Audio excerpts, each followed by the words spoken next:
What's happening? We here, people. We appreciate you guys checking in. Man, you guys are in the Raider War. You know how it is. We hit you guys on Tuesdays. We back at it, man. I'll tell you right now, it kind of felt like it was a long time coming we're Sunday. My bad. I just said Tuesday. We Sunday. Um, man, it felt like we were going nonstop last week.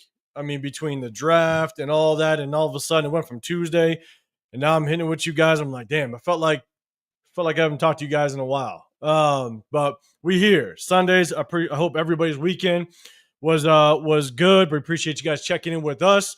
Obviously, in the Raider War Room, I got my guys, Chris, Protect the Show podcast, as well as the Severe Raider. I'm 805 Raider, Real Talk, Raider Nation. We appreciate you guys. Severe, I'm gonna hit you first, man. How was the weekend? How's everything doing? I mean, everything's good, man. Everything's good. Weekend was good, man. Let's watch some horrible boxing. Basically, Man, some terrible boxing. man, Was it that bad? But yeah, it was horrible. It was terrible, man. Terrible. I mean, I got some results. I got the results I wanted for the most part, but it was just it's terrible fights, man. It's terrible fights. Man, well then we ain't gonna get Angelo on here because we know that he'd probably be saying something about it. He'd sabotage the show and it turned to boxing talk. But shout out to Angelo, man. He's but hey, at the end of the day, Angelo obviously knows what he's doing. He's got that behind him. Yeah. Chris, man, how you feeling? What's going on? How's the weekend? I'm good, man. It's a pretty good weekend. Yeah, it's pretty good, man. I ain't got no complaints. Like I said, watch some terrible boxing, especially Friday. And shout out to Angelo, but like he's been talking about this event for like a month, and he wanted me to start watching it like from the very beginning, and I'm just like, dude, just let me know when Rowley and Garcia fight and Haney.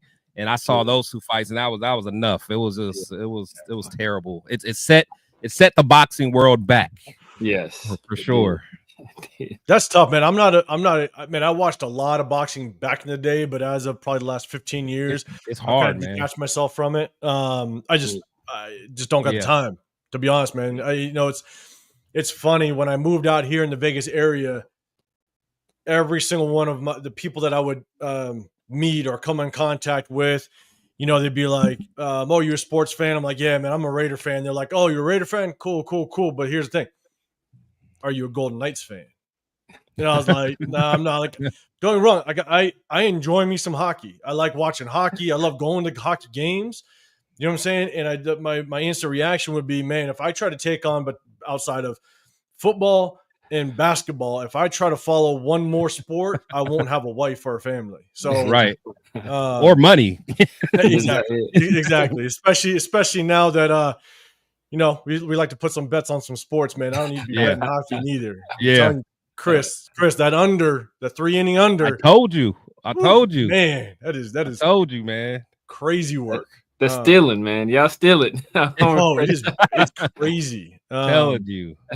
So, guys, man, I appreciate everybody rocking with us. We're going to talk about the two players that we did just sign this past week. You got the tall receiver as well as a D lineman that's part of that international player program. And so we'll talk about him. But one of the things that we're going to talk about on this show on this Sunday is we're going to take a look at our division rivals drafts.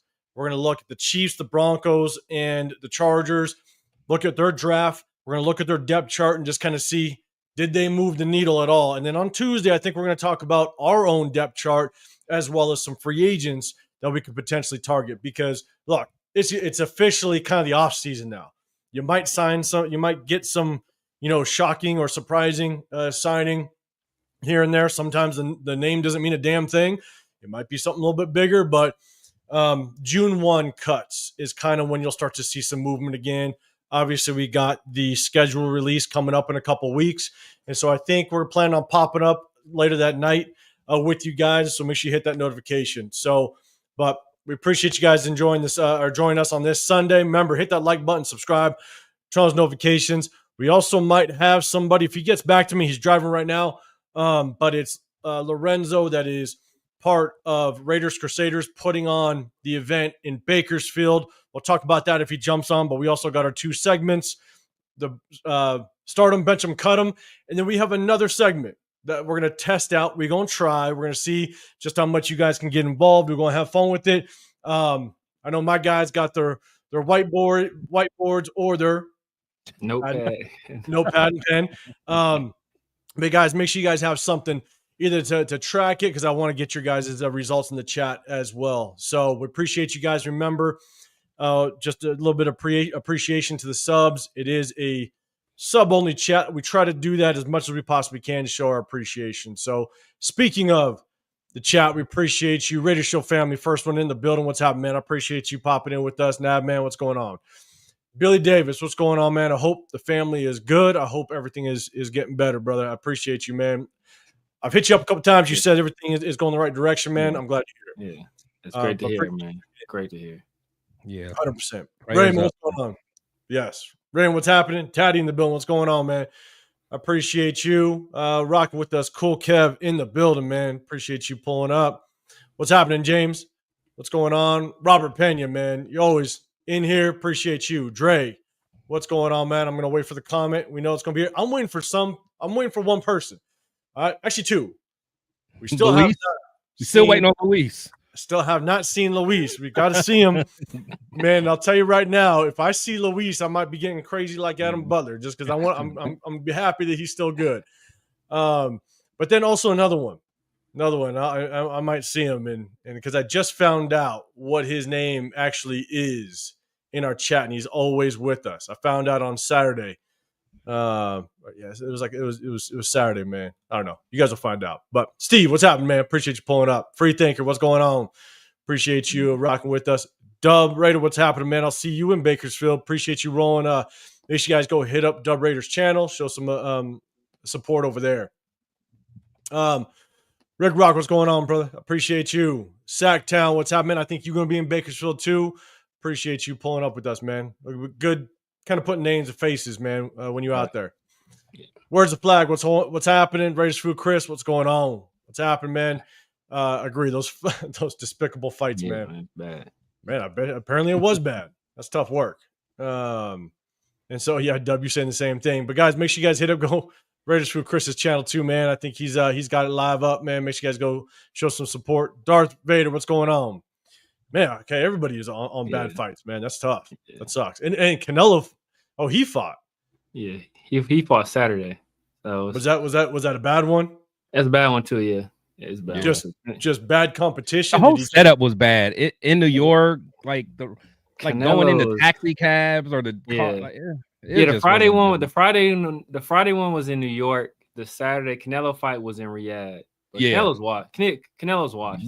Though. He's washed. He ain't fought nobody. He ain't fought nobody good in years, bro. He's just making money because he has a strong fan base, but he ain't fought nobody that name. In a long time, bro. Yeah, he got that name, but he ain't fought nobody for a long time. Bud finna put tips on him when they fight, man. Yeah, I'm about to say Bud. Yeah, Bud gonna put tips on him, bro. In fact, man, because that's gonna be what on the 12th of September. Yeah, I should have bet on that fight before Saturday because now I said I should have bet on that fight before Saturday because now I know the line didn't change because Canelo looked straight trash. I know the line didn't move. Yeah, before he was a heavy favorite, but Bud gonna put tips on him. Yeah. Man, okay. I want to make sure I kind of get to everybody else as I scroll down. Man, I appreciate everybody popping through with us. Kevin Lurker, what's going on? Appreciate you, man. LS in the building. What's happening, man? Let's see. We keep going down. Piano Man, what's going on? Glassbreaks Chargers. Who's kind of better than us? Okay. Jen Slinger, what's going on? He won the Super Bowl. What's going on, man? Let's see what you're saying. Hey, shout out to your daughter, Lauren, man. Happy birthday, Lauren. Happy birthday to you. Salute. Happy birthday, Lauren, man. In Vegas, too. Oh, that's a great birthday. It's a hell of a birthday. Endless things to do in Vegas. That's for damn sure. But yeah, man, Jessica, I appreciate you popping with us and tell you happy birthday from all three of us, man. Man, the Raider Nation, everybody in the chat too. Raider Legions, what's happening, man? Lunatic. Make sure you guys go show some appreciation to Lunatic, man. Go show love to his channel. Also, Raider Vision, Vizion. Go check it out. He's putting a lot of shit together on that website. It's fire, and he's going to be in Bakersfield as well. And just in case Lorenzo can't come on, you guys, if you guys are going to go to Bakersfield May 17th, it's going to be at the Clarion Hotel after the event. We're going to kind of do a little get-together meet and greet. They got a restaurant that's open till 12, bars open till 2. That's where we're going to be at. So check it out after the event. MGs, what's happening, man? Appreciate you pulling up. Raider Nation podcast. What's going on, man? Raider Nation Jason, make sure you guys go show some support over there as well. RDG. What's going on? Appreciate you. Raider Chaos in the building as well, man. Everybody rocking up. Pillaging, what's going on, man? Appreciate you. Yeah, man. 100%. Raider Ryan, what's happening? Rosetown in the building. What's going on? Rick L, what's happening? I'm trying to say what's up to everybody. I'm going to get to the rest, I promise. Actually, I think I might be down at the end. Hell yeah. Okay. Good shit. And Raider Show family, appreciate you tapping in. Make sure you guys go check out Raider Show family. Nah, man, he's always supporting everybody on here. Yeah. Make sure you guys go support his channel as well. Okay. Like I was saying, we're going to kind of wait. Lorenzo might join us. He's driving. Maybe he's going to be able to kind of pull off and join us for a second. But we're going to talk about the first topic. Again, we're going to talk about our AFC West opponents' drafts. But we're going to talk first about, let me pull it up on the screen. Bang. New receiver. We're bringing into the building. Collins Johnson. All right. Obviously, he's got some history already in the NFL. Anun, what's going on, man? I see you. What's happening? And so, real quick, we obviously signed him last Thursday. Johnson joins the Raiders after spending the past 2 seasons with the Chicago Bears. He was originally a 5th-round draft pick, 165th overall by Jacksonville Jaguars in the 2020 NFL Draft before signing off after being signed off of waivers by the New York Giants, where he spent 2 seasons. Johnson has appeared in 38 career games with 1 start and recorded 31 receptions, 394 yards, and 2 touchdowns. A native of San Jose, California, Northern California, Johnson played 4 years at Texas, where he appeared in 45 games with 29 starts and totaled 188 receptions, 2,600 yards, and 15 touchdowns. What I do know about the kid is I believe he's like 6'5", 6'6". Yeah. Not a whole lot you can watch on. I think he's got a lot of film in preseason games, that type of stuff. So look, initial thought, just a big target. He's a big target that hopefully we can find a role if he does make this 53-man roster. So, man, Chris, I'll throw it to you first. When you saw this, what was your first initial thought? Yeah, I mean, I think one of the biggest concerns with Geno Smith has always been, red zone. He's had some issues in the red zone.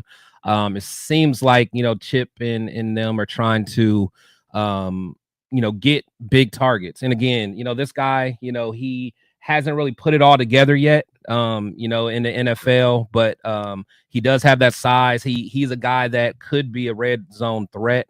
He doesn't really have the speed, but as far as just pure mismatch, opportunities, he could provide that. But of course, he just has to put it together. But I like what the team's trying to do. I kind of get their vision. When we are in the red zone, you got a couple 6'5" guys out there. You got Brock out there. You got Big Mike out there. You still got Kobe. I mean, there's a lot of different things you can do. So, I just like the variety. And again, he might just be someone that brings competition in camp. He may not even, make it through, but I think he will at least be able to provide some competition and might be able to, make some noise if he puts it together. Yeah, man, I agree. Andrew, what's happening? Sergio, what's going on, man? I see you guys. Rick L, you're saying depth piece. Depth piece, he's got a battle for a 53-man roster spot. That's basically it. And Severe, I'm going to throw it to you, but it's, looking at his height, I'm really curious as to how they're going to potentially play him if he has a shot. Like, what's the intention of bringing in a 6'6" type of receiver? Obviously, we just got Deontay Thornton, which is 6'5". So if something were to happen to him, you also want to have a guy that can slot in and kind of play the same type of role. So got a little more thoughts on it, but Severe, man, I'll throw it to you, man. What's your thoughts when you heard the news on this player? Kind of you guys said, maybe another red zone target.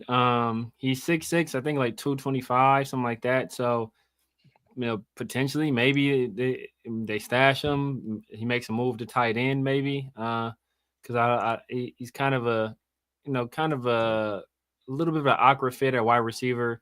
From everything I've seen and read about him, he's not a really great route runner. Doesn't get a lot of separation, but what he is good is that he's good at catching in traffic. Has soft hands. Reliable when you throw the ball his way, but he just doesn't get a lot of separation. So possibly a guy that, like I said, they put on some weight. Maybe they do a Justin Shorter. They do a Darren Waller type deal where he makes that transition to tight end. He does have some history with our current wide receivers coach, Chris Beatty, who was with the Chicago Bears last year as their wide receiver coach and their interim offensive coordinator last year. So obviously, he must have saw something in the kid that he liked for him to bring him over here. But I just don't really, I really don't know how he fits in just this second. But what I will say is that there are some receivers on this team that there are certain receiver on this team that things are looking a little rough for, right? Look at Jack Best. Jack Best is like 6'1". Look at Jacoby Myers. Jacoby Myers is like 6'2". Deontay Thornton, 6'5". Colin Johnson, 6'6". Then there's another receiver on the team. I'm just saying. I'm not saying, but I'm saying. You gotta be tall enough to ride the ride, man, to get on the roller coaster, man. Oh man, just couldn't pass up the opportunity, could you, Severe? That's gonna be like that position group takes a picture. That's gonna be an awkward ass picture. You're just seeing a forehead and the top of the head. That's all you're seeing. You catching Trey Tucker's forehead at this point. Damn, that sucks. Okay, and Mumford, don't forget about Sweet Feet. Hey, don't forget about Sweet Feet, man. Mumford is 6'5". He in there. I thought he was like 6'6". He might be, but. Dre, we beat you to it with the Sweet Feet. We beat you to it, Dre. I'm just letting you know. Man, we need a Sweet Feet sighting. And so, but yeah, RDG, man, you're basically saying Chip Kelly can highlight anybody as coordinator. It allows them to get creative. But Raiders Legends, man, Lunatic 6'7", tight end Ishmael. Jeff, what's going on, man? Guys, make sure you guys appreciate you checking in with us. Go hit up Jeff and his channel. Go show some support over there. LS, she's saying Andre Holmes. Jeff, you trying to beat us to it? Hey, Jeff, I got a new one. We're going to do a start and bench them, cut them, but I got a new one that we're going to try out today, and we're going to see how it works. We're going to have a little fun with it. Marcus, what's happening, man? Change the C. Whatever C it is, you should make it somebody terrible. Now, just change just to mess Jeff up. Exactly. Myra G in the building. Who we signed? Like I'm Colin Johnson, receiver. But hey, Myra, we're gonna see you in Bakersfield as well. It's gonna have fun, and we're planning on kind of doing a meetup afterwards at the Clarion Hotel. Food open till 12. Bar open till 2. Bar open till 2. Myra, you know what it is. Hope we don't get no like. No Adam Butler extension and like that. Gonna shut the bar down. You never know. But Marty Mart, what's going on? You're saying camp body, 100%, man. That's what it is, and that was one of the things. Raider Night, what's happening? That was one of the things that I was going to say. Is there's a good chance at that size, already 220 plus. They could do what they did with Justin Shorter because, me being a Florida Gator fan, knowing that Justin Shorter was a receiver, moved him to a tight end. This could be a same type of scenario where Chip Kelly really wants to look at maybe let's get some more athletic tight ends in the building because you know that Brock Bowers is that athletic tight end. And again, knock on wood, something happens. You want to be able to get somebody else in there. We got rid of Harrison Bryant, which was that athletic tight end that could be that replacement for him. He's gone. We didn't bring him back. So this could be another attempt at him put on an extra 15 pounds, which is reasonable at a 6'7" frame or 6'6" frame. Maybe it is another move to potential tight end, more focused on maybe just a red zone type of target. So But at the end of the day, y'all know you got to make this 53-man roster. And I'll tell you right now, it'll be cool as hell to kind of see him jump on there in preseason games, and just kind of see what he can do and try to find himself a spot. So I'm old. Don't take Jeff. I'm old. Don't take much to mess me up. All right. I won't try. But hey, I appreciate everybody that's checking in with us. We're going to get to the other player that we signed, and then we're going to get into the drafts of all of our other players. We're also going to do our start 'em, bench 'em, cut 'em, plus another segment. Guys, make sure you guys hit that like button, subscribe. I got Chris Protect the Show podcast up top, the Severe Raider down below. I'm 805 Raider. Real Talk Raider Nation. We appreciate everybody popping in with us. Raiders Legions, man. Hey, Samir, how you feeling today, though? You having a good day, man? Oh, man, having a great day, man. Good, man. Every day I wake up is a great day. Every day I wake up is a great day. For sure. Raiders Legions, man. How many receivers do we keep on the 53? I can see us run double tight end sets. So I don't know. I'm thinking we may only run 4. Oh, 4. Oh, we're gonna keep. Maybe 5. And the Chip Kelly offense. 5. Well, I mean, you're gonna run Brock Bowers, right? He's gonna be the number 1. I'm assuming that they're going to try to run the rock, and they're going to keep Michael Mayer in there to help run block. So 4, maybe 5. Maybe I went a little too soon. Maybe I'd say maybe 5, because you're probably going to keep 3 tight ends, at least 3 tight ends, at least 3. Yeah, because then you think, man, if you only keep him 4, I mean it's Jacoby, Besh, and Thornton for sure. It's get a little sketchy for Trey. Trey, I mean, yeah, maybe I spoke a little too soon. I mean, I'm thinking 5. At least. I'm thinking 6. You think 6? Yeah, I'm thinking 6. Thinking 5, just because they'll probably use Brock in the slot a lot. So even if they want to run double tight end sets, you like 5 wide receivers, 3 tight ends.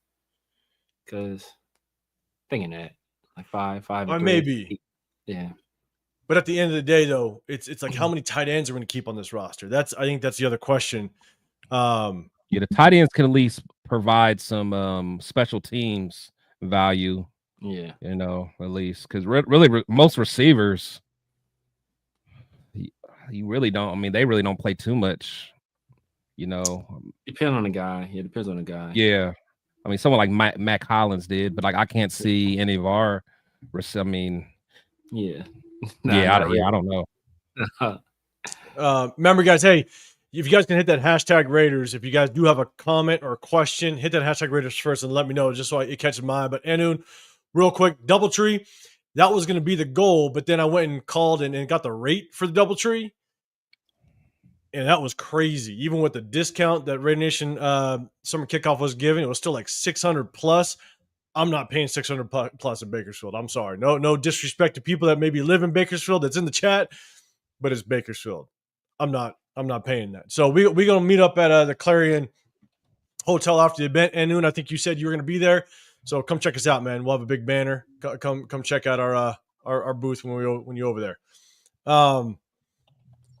Okay, let me make sure I see anybody else. Radio Show family saying 3 tight ends. Yeah, reasonable. I'd be curious to see just kind of how much we use the tight ends. PDL, what's going on, man? I appreciate you pulling up with us. Marcus Banks in the building. What's happening? Okay, so next up, real quick before we get into our first segment, we are going to talk about the D tackle that we signed. Raiders signed D lineman Laki Tassi. He's part of that international player program. So chat, hit that hashtag Raiders and let me know what your thoughts on this guy. I'll get your guys' thoughts on it. What's happening, man? Raider, what's going on, man? Let's see. Tassi is a 6'6", 348-pound rugby player of Samoa descent who hails from Goodna, Australia. Hopefully I pronounced it right. The 21-year-old played for the Ashgrove GBT Rugby Club of the Queensland Premier Rugby Union before joining the NFL International Player Pathway Program. That's all. But hey, 6'6", 348 pounds. Initially, all I'll say is I looked up him play rugby and I'm like, oh shit. Bro. This boy is a damn beast and athlete. Yes. It's crazy. Now he's young. He's 21 years old. Obviously D-line has a lot to do with technique, has a lot to do with just understanding the game, the blocking schemes, the offensive lineman. Understand that. But 6'6", 348 pounds, and what I saw this kid do on film, I'm like, Jesus Christ. He's a man child. So, Severe, I'll throw it to you first this time, man. What's your thoughts on this kid?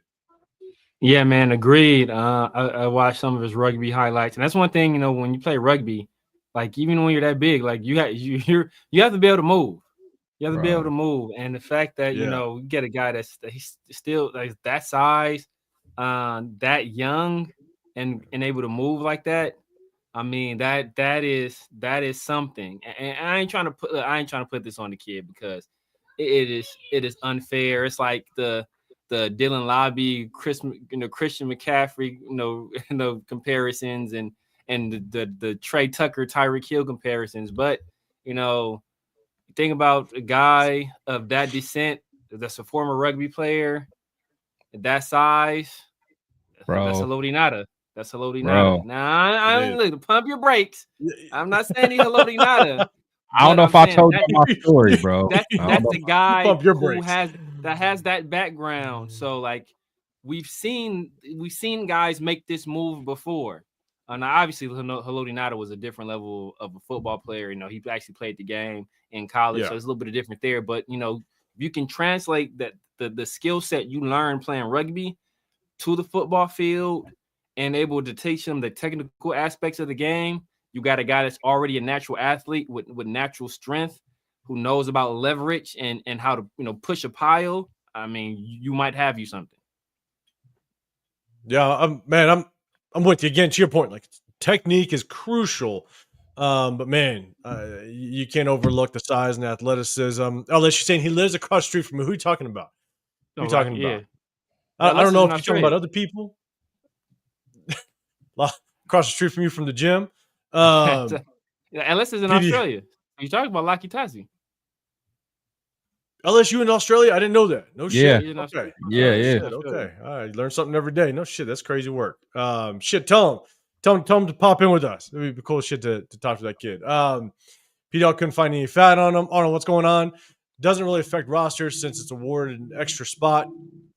I'm with you. Yeah. Correct. You're absolutely right. We get an extra roster go up out of here. Spot. Yeah, exactly. David, that's the crazy part. Like David Ogoa, he lived on that extra roster spot for I don't know what, maybe 4 seasons, 3-4 seasons. So where's the flag? Yeah, I'm excited about this guy. What's happening, man? Where's the flag? Appreciate you popping in with us. Let's see, Jeremiah, what's going on, man? The Ozzy is going to be a beast when he gets some training. Could be. Yeah. Without question. Yeah, man. RDG saying Spy Tech like it's okay to say you're welcome. Let's see. Already this guy's gonna be a tush push destroyer. I know what you're saying, but I don't even know how to take that. But I no Kanye. Yeah. That got wild quickly. Man. Let's see. Where's the flag? You're saying I think you're talking to Nabbit. Yeah, you can be an absolute monster and a steal. Radio Show Family saying he's a grown ass man. Yes, I mean yes. He's an absolute beast. Kevin Lurker's checking the boxes. Yeah.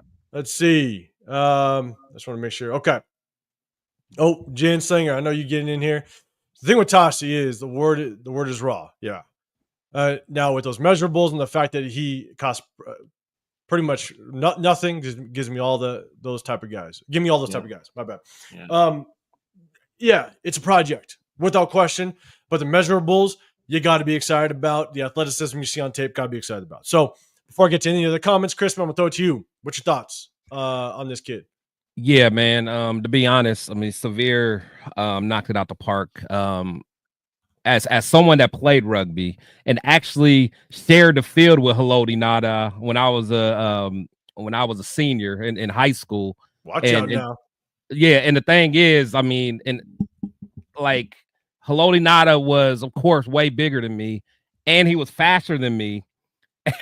And the thing is, like, trying to tackle him was just unreal. Like, I remember just literally bouncing off of him. So, like when I was looking at his highlight. Was this before or after you played defensive line? This was way before then. I was waiting way for before then. Yeah, I was probably like $175, man. So and then Haloti Ngata was probably 350. But it was fast as hell. Haloti Ngata was fast as hell, man, in high school. So he played for this team called Highland in Utah. They were just beasts. They killed everybody in rugby. We played them in the national championship.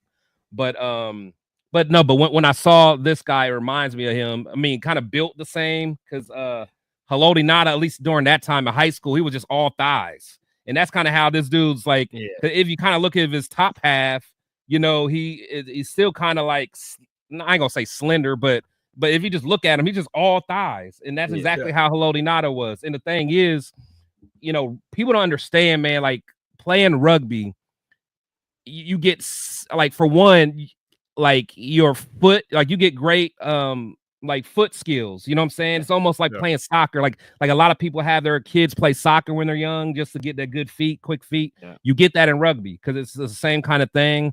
You know, when he's in the scrum and the ruck and all that stuff, you're learning how to use that leverage and move people along and stuff like that. So you're banging with you're banging with those big guys up front, you know, in the rucks and all that stuff. That's wild. But you pulled the Charles Barkley. Having an adult conversation with you pulled the Charles Barkley. I need to have a show with two adults, man. I can't even say anything. Did you see that clip of Charles Barkley? Shaq fell apart. No adult conversation with nobody. Anyway, Chris, do you think? I'm not sure they would approve of that in Utah, Chris. I'm not sure that Utah would approve. Nah, but the real talk, man, I think like I feel better about him than what I did, you know, the guy from last year. You know, because you know, this kid, he's gonna be very raw. God damn. You know what? Never mind, man. Never mind. Never mind. You guys get what I'm saying, man. Y'all get what I'm saying. I get you saying. We get it, Chris. Never mind. Yeah. And the fact that you actually seen Haloti Ngata like up close and personal, like and you see and you replay rugby, so you know the kind of like physical skill that takes. You can easily see that translate to the football field. So it's crazy, especially like I said, the position that he played, because you know you're still, you know, again, like the ruck and scrum's a little different. Like it's not like linemen, but you still have to, you know, you learn and leverage, and you know what I'm saying. So, but he just has the ability that, you know, he's a guy that can probably he could pick the ball up and run too. So, you know, he knows how to have the ball in his hands. He knows, you know, and you got to have good hand-to-hand combat in rugby too. So it's a lot that goes with it. You know, being able to tackle in space. I mean, there's a lot of skills that you learn. And from, you know, he probably played rugby probably his whole life because it's big over there. So, I mean, you're going to have a guy that can move. You know, he's going to be athletic. If nothing else, you know, he's going to be a guy that can, you know, plug the there. Go ahead, man. Go ahead. This is getting out of hand, man. Go ahead. Next. I know exactly what you was about to say that. Yeah, man. Just go ahead, man. I was gonna let you get away. I was gonna say I was gonna let you ride that. I know where you're rolling, man. Chris, you're making a great point. You gotta just keep rolling with it. Nah, I ain't making no point. I'm done, man. Man. Shorty level. You know, here's my thing. Is, you know, I'll switch it up for just a second. Thank you.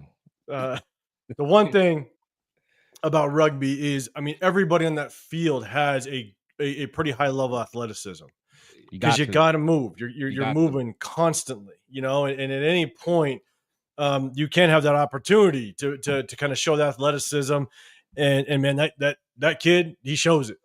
He shows just kind of how well he can move.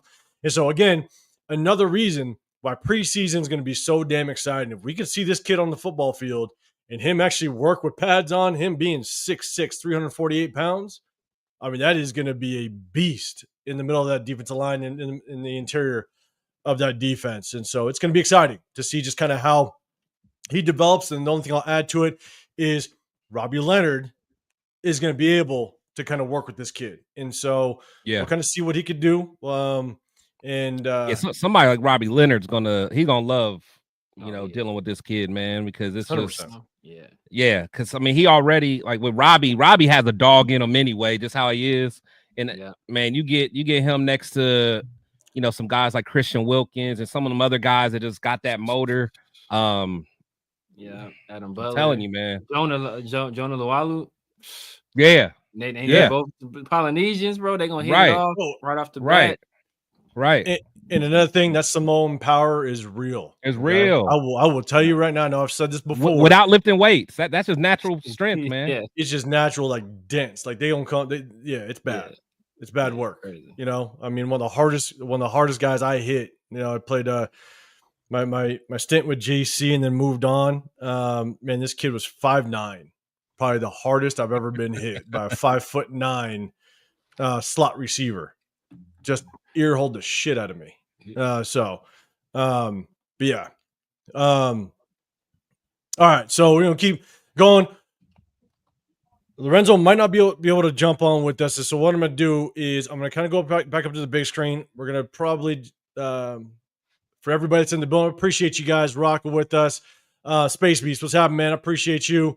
And then here's the guy, right? Remember, guys, we're looking for Luis. If there's a Luis sighting, let us know. All right? Then we know he's good. And then there's this guy. I finally figured out. You're DC from now on. I'm just letting you know. Maybe I'm saying Dixon. But man, I just found out his goddamn you something about you, Dixon. That's it. You ain't getting the last name. God damn it. Just found it out last weekend. Finally put it all together for me, and I was like, you found what out? His name. Damn it. Oh yeah. You just now got it? Know? I just bro, I thought you knew. I never knew it. I honestly, I thought Dixon. That's all you getting. You ain't getting the last name no more. God, you literally say it every week. I know. That's why I was like, you. As soon as I forget who I was on, I think it was Jeff, because I was on with Jeff, and Jeff was like, "Hey, man, just say it to yourself one time." As soon as I did, I was like, "God damn it, Dixon. That's it. That's all you getting." Come on, hot dog water. You gotta do better than that, hey, bro. Whoa. That's gotta do better than that, bro. Hey, don't talk about the past, okay? Don't talk about the past. All right, don't bring up old shit, Chris. All right. So let's do this real quick. What up, LS? I appreciate it, man. Let's see. Keep an eye on Bente.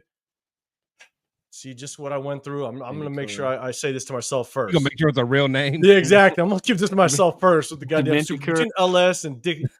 just Dixon. That's all you getting. Between you two, man, because I think it was either you or LS or Dixon that did the whole hot dog water thing. So keep an eye on Bente Cura. All right, I said it.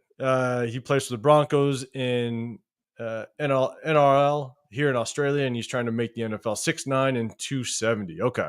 Oh. All right, man. Yeah, we'll keep that name in the Rolodex. Appreciate you. Yeah, Rick, I did.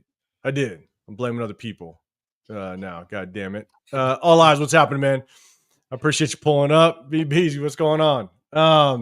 Okay, let's do this real quick. I'm gonna do a quick plug on it for everybody that's in here, and then we're gonna jump into our first segment because I don't think Lorenzo's gonna be able to tap in with us.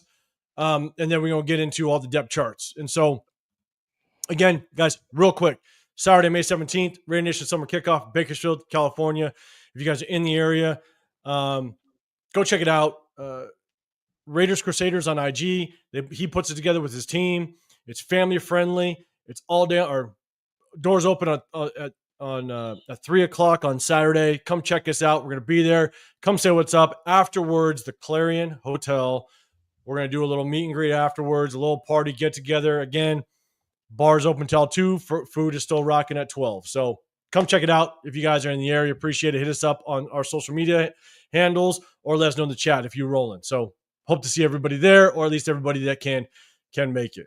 So let me get up to the big screen. Yeah, Rick, you were trying to tell me. I appreciate it. I appreciate you.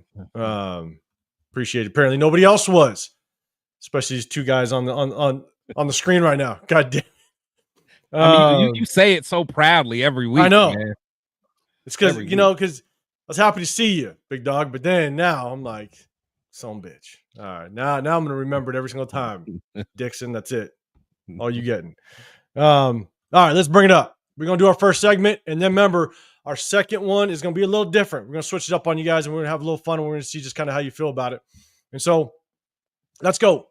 Start them, bench them, cut them. You guys know the deal. We always talk Raiders. We try to break it up a little bit. 3 players going to pop up. There's going to be a letter associated to the player. Put it in the order that you would start them, you would bench them, you would cut them. We're going to see who rocks up first with it. And at the same time, remember, it's all at the peak of their careers. Not the front end, not the back end, not the injury year. It's all at the peak of their career. Prime time. What's happening, man? Appreciate you rolling with us. All right, here we go. And Jeff, you already put yours in. I'm holding you to it. All right, here we go. Let's rock. Left to right. ABC, Brett Favre, Drew Brees, and Aaron Rodgers. Remember, at the peak of their careers. Start them, bench them, cut them. God dog. See, Isaiah's already in. Jeff might be right, man. God dang it. It's CBA. I'm gonna go back and see what he was. All right, he CBA. Said Cab. He said Cab. You might be right. Yeah, Cab. Okay, CBA. Where's the flag? You got your cabinet. All right, so you're starting a lot of starting Aaron Rodgers to start off. LS. All right, starting Aaron Rodgers, benching Drew Brees, cutting Brett Favre. All right, Radio Show family. All right, BAC, starting Drew Brees, benching Brett Favre. Now, Jeff, you're locked in. You're locked in, Jeff. Oh, yeah, Jeff, you're locked in. I'm going to get to you, but you locked in. You locked in already. Billy Davis, BAC, starting Drew Brees. All right, cutting Aaron Rodgers. Got you. RDG in the building, CBA. All right, another start for Aaron Rodgers. Cutting Brett Favre. Steve Aurelio, man. Let's see your cabinet. All right, a lot of starts. We're starting a lot of starts with Aaron Rodgers. Cutting Drew Brees on that one. Enoon, BAC. All right, cutting Aaron Rodgers. Man, we got a bunch of starts of Aaron Rodgers, a lot of cutting Aaron Rodgers. This is interesting. Jeremiah, your CBA. Kushma, BCA. All right, cutting Favre, man. All right, this one kind of looks all over the place. I'm really curious as to kind of how my guy is going to roll with this one. Favre threw so many INTs. He did, but I think it was a lot of his INTs were they more in the beginning of his career. It's the route. It's the route. Maybe I got to brush up on the fourth quarter INTs was his whole career. That's true. That's what kind of ran him out of Green Bay at the end. Yeah, that was tough work. Geez, I'm staying out. No, not prime time. You better get up in this. Don Raider, what's going on, man? BCA. All right, Jeff. Jeff. Yep. You're still cabinet. That's what you are. Kevin Lurker. All right, CBA. All right, so let's do this, man. Severe, I'll throw it to you first this time. What you got? Oh man, I'm going CBA. I wanna go Favre, but just the sheer amount of turnovers he had, man. He just, it's tough. It's tough to go with Favre, even though he has more. I think he has two. He has 2 rings, right? I believe Favre has 2 rings. They just have just the one. Yeah, I think he has 2. I think he has 2 rings. He has two, right? Yeah, I know Drew Brees only has the one, but Drew Brees, he took care of the ball. Also, Drew Brees was robbed a few times. I think namely back to that non-called pass interference against the Rams, where he would have went to the Super Bowl. That Super Bowl, I believe the Rams subsequently won that Super Bowl, if I recall correctly. I believe that's the year they won. So I'm going Brees, number 2. I think Rodgers, you can make the argument that Rodgers is the most physically gifted quarterback we've ever seen. Him, probably Pat Mahomes, John Elway, probably in that conversation. Yeah, I'm about to say I thought Favre only had 1 as well. Did he only have 1? I thought he did. Didn't he get that one when all right, Jeff, I'll give you your Reggie new White. Yeah. They all have one. Okay. They all got one. I know. John Madden's my dog. I know John Madden had like an unreal man crush on Brett Favre. That dude had the biggest man crush on Brett Favre. Like, bro, like he could say no wrong about Brett Favre at all. So I know he's probably carrying a lot of water for Brett Favre. Brett Favre might look better just because of the amount of water John Madden was carrying for him, with him being the biggest broadcaster at the time. But yeah, I'm going CBA. I'm going CBA. CBA. All right. So I'm going to go back real quick. John Fallon, what's happening, man? You're at CBA as well. Lunatic, man, you're at ACB. Genslinger, ACB as well. Back to back ACBs. Artie, you're saying Rogers was at raw talent? Yeah, he was. We're going to talk about that. Jeff, man, your ghost accounts, man. That's all. Now you're getting like 4 or 5 votes in. I see what you're doing. Steve, you're saying Breers is the ultimate system quarterback. I can see that. I mean, it could be an argument. I'm with you. I get that. But man, that was a big, prior to Chargers, he goes over to the Saints, man, and he does his thing. Definitely can't take away with what he did with the Saints.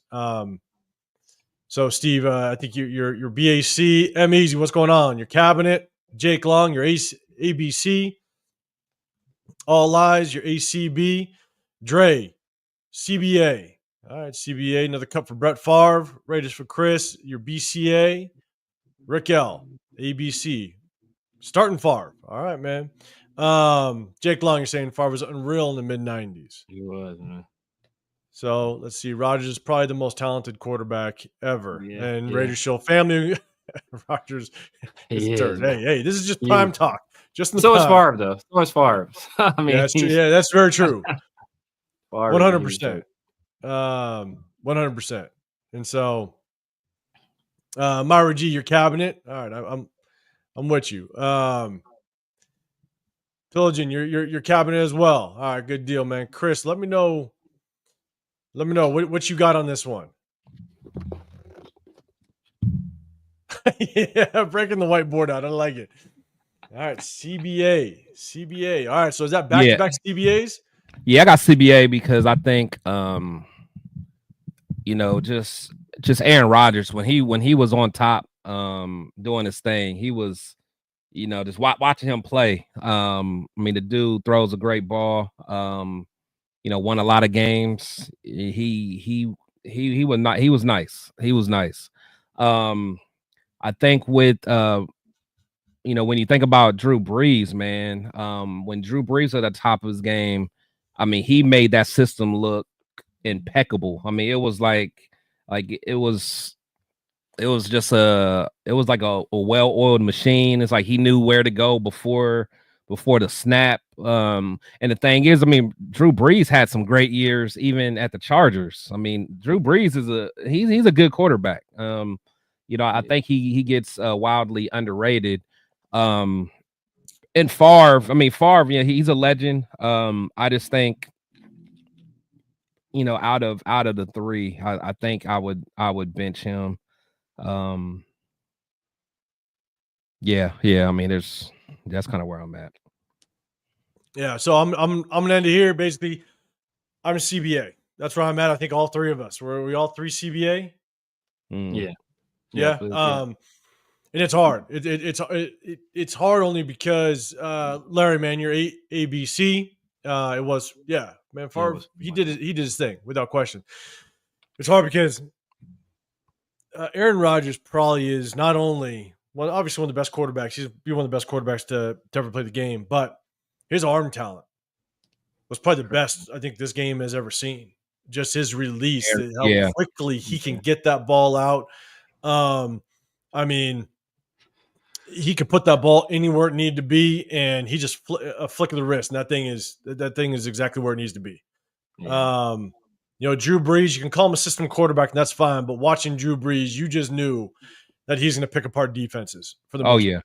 Oh yeah. You just knew it. And I think both you guys said it. Severe, I heard you say it first. When I brought to you was Favre. The turnovers were tough. So I'm CBA. That's where I'm going with it. The thing with Favre is like sometimes he trusted his arm a little too much. Yeah, that was his problem. Yeah. You know what I'm saying? And honestly, like I hope. I mean, just because I like the kid, I hope Cam Ward doesn't get into that trouble. Just trusting your arm too much and trying to, thread the needle a little too much. And honestly, I think that's what got Brett in trouble quite a bit. And I worry that may happen for Cam Ward, even though he's not a Raider, but I still want him to do well. Yeah. I'm with you. And let's see, Seagate, what's going on, man? You're saying CBA Roger shares his weed. So you're coming with prerequisites. That's what you're doing. Gio Joe Black, ACB.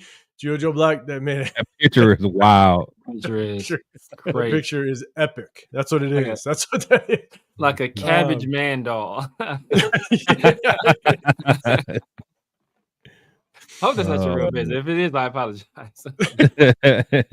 I was holding back, man. But hey, that is epic right there. All right, cool. All right, perfect. Let's do this. We gonna let me go back up to the big screen real quick, and we're gonna get into before we go to the next segment. Again, we usually do two. Start them, bet them, cut them. We're gonna do something a little different. But first, we're gonna jump into our AFC West opponents drafts. We're going to take a look at them. We're going to see kind of how well they did. We're going to take a look at their depth charts a little bit and just kind of see, did they move the needle? How well they draft? Are there some guys that we liked that were higher on our radar and maybe they went and pulled it off and got them before us, so on and so forth. But we're going to start off with the Chiefs. All right. So I'm a Judo Joe Black. I apologize. I'm going to take your comment down because it's distracting. I'm not gonna lie, it's distracting. And so here we go. Chiefs first. Chiefs up first. First pick of the draft. They went and they beefed up that offensive line. They got Josh Simmons. Chat, let me know what you think of the Chiefs draft. Do you think they got better? Do you think that they improved? Do you think they drafted well? Let me know. And so they got Josh Simmons, one of the best offensive tackles. Coming out of this draft, beef up this offensive line. You know, all three of us have said this day in and day out. You build in the trenches. And they went ahead and did it. They had a need at the offensive tackle position. They got one of the best ones. His position rank, they had him the third overall tackle in this draft, 6'5", 317. It's a hell of a pickup in the first round. Then they move on. Omar Norman Lott out of Tennessee, the defensive tackle, 6'2", 291. Again, another effort to build in the trenches. I'm going to make sure. Let's see. Seagate, man, I apologize. You got that super chat. Appreciate you. Ain't nobody give a huddle speech like you. Yeah, he does. You're right. 100%, man. Appreciate the super chat, brother. And yes, just Dixon. That's all I'm calling you. Drew Brees is the best leader on there. Yes, he was. That goes without question. So they go ahead and they build up this defensive line. I didn't have Omar Norman Lott on my radar when it came to interior defensive linemen. Did you guys know much about him going into this draft? No, I didn't. No. So, yeah, I didn't have much on him to be dead honest. Randy, what's going on? Appreciate you. You got in ABC. So I'm a little bit late going down. I want to make sure I kind of get to everybody. Octavio, what's going on, man? Appreciate you. Let's see. All right. LS. All right, you getting in. You said Simmons was a great pick. The Chiefs had a great draft out of Rick L. Let's see. Lunatic, I was talking to the guys. I'm like, man, over time, I might have to bring it in something a little different. So you might see something a little different because that fast food chat these two guys had a couple weeks ago was ridiculous. And so maybe we might branch out a little bit. Racial family saying they had a great draft. And so where's Flag? I don't think the Chiefs moved the needle. I think they're the same team as they were last year, really. Okay, well, we're looking at it. Omar Norman Loft. Ashton Gillott out of Louisville. Edge rusher, 6'3", 264. He wasn't on my radar. So let me know. So he came up on my radar late. I was watching some guys talking about some of their sleepers. forgot who it was. They're talking about some of the sleepers in the draft, and like one guy chose him, and they both really liked him. They both really liked his game and thought it would translate well, and thought he's a guy that, you know what, like he has a really high floor. Ceiling might not be as high, but he's a guy that you get him on a team, he's going to make the team and going to make an impact on the team. May never be a star player, but he's going to be one of those guys that, you know what, has a long career and plays, you know, pretty good football. So. Yeah, I mean, again, not on my radar. Chris, did you have something to say about the kid? Yeah, he was a guy that I started hearing about kind of later on, you know, like as we were doing like our mock drafts, and I was kind of looking at some corners later on.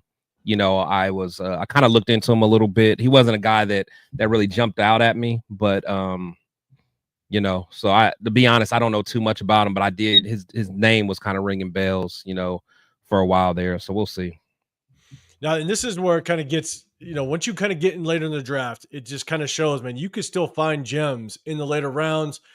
I'm gonna kind of go back up because there were some comments that kind of addressed it. Let's see. Jake Long saying Chiefs grabbed there too, brother. Chiefs grabbed Jalen Royal, Brashard Smith, and my Buckeyes alumni Simmons. Yeah, pissed me off. So Jalen Royal was high on a lot of people's radar. A lot of people did like Brashard Smith out of SMU, the running back, as a late round type of guy. And so those two, and then you got Jeffrey Bassa, which linebacker out of Oregon. That guy's, he's athletic. He's athletic as hell. He is. Get sideline to sideline. You know, you got Steve Spagnuolo over there that's going to be able to work a little bit with these the defensive personnel. And so my thing is, they kind of nailed the back half of this draft, to be dead honest with you. Jalen Royal is going to be he's going to get a lot of playing time. Jeffrey Bassa could be a day one starter, and Brashard Smith can battle in that backfield. So, Chris, I'll throw it to you first, man. What's your thoughts on the back half of this Chiefs draft? Yeah, no, Bassa was a guy that for sure that, you know, honestly, you know, for fifth round, I was thinking that he probably could have got taken a little bit sooner than that. He's definitely going to fit a need for them. So he definitely, you know, got my attention. Jalen Royals, you know, that's a guy that it's going to be he could be a threat. He definitely could be a threat. So, no, I mean, overall, like, you know, I think they had a fairly decent draft, man. I mean, they you know, were able to check some boxes, were able to, you know, get some guys to help protect, you know, Mahomes and all that stuff. So, you know, I'm not too mad at, you know, the direction that they went in. Yeah, no, I'm with you again. You get some gems in the back half of this draft.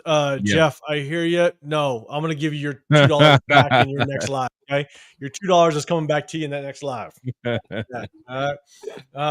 Nice try though. Appreciate you. Let's see. Kevin Lurker, my favorite was they would take Simmons. Let's see. Yeah. A lot of us like building the trenches, and that's exactly what they did. Let's see. What's going on? Let's see. Man. Kawala Zumi. That's what I'm gonna see. I'm gonna call you. I'm gonna call you Zumi. What's going on, man? Appreciate you. Let's see. Yes, the Chiefs. Hey, primetime man, you were messaging me, man. You really liked Jalen Royals. Yeah. So, yeah, me too. Me too. So we're gonna jump over real quick, and hopefully you guys can see it. I'll try to blow it up. We'll just take a look at their depth chart. Their depth chart real quick. Hopefully you guys can look at it. Try to get rid of this ad real quick. And so I'm not saying it. So, I'm not saying it. And so Jake Long, yep, one of Royals Ruggs 2.0. And so let's take a look real quick about Simmons going to start. Yeah, for sure. Let's see, Simmons. Let's see. Yeah, 100%. So at the receiver spot, Xavier Worthy, when Rashid Rice comes back, pure possession receiver. That kid works. Man, if Hollywood Brown stays healthy, you know, he could stretch the field still. He's still got that speed on him. Then you put Jalen Royals in there. Hey, was that Tyquan Thornton? Was that the dude that had the fastest 40? What, a year or two ago? Yeah. Damn, that's a lot of speed, man. Man, that's a lot. Yeah, he's one of them guys. If he could ever get it together, yeah, man.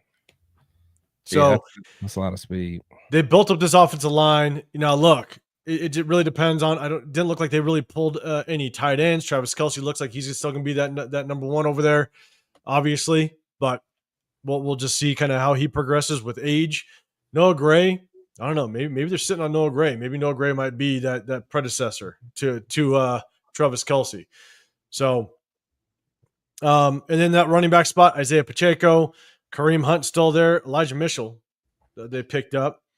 And then you got Brashard Smith, which will probably battle with Elijah Mitchell, to be honest with you, in that backfield. Yeah. So does it move the needle? I think a lot. There's some comments in here basically saying that it doesn't necessarily move the needle, but they did draft fairly well. And then let's look at the defensive side really quick. You look at some of the all the ones in what looks like kind of like just that purplish color are the rookies. I don't know if necessarily they moved the needle on defense at all. Jeffrey Bossa is going to be able to compete, but outside of that, it seems like a lot of rotational players. Chris, what's your thought? Yeah, I mean, again, I don't know how Noel Williams kind of like how he'll compete. If he can work his way up to a starting role. Bossa, they got him listed as third now.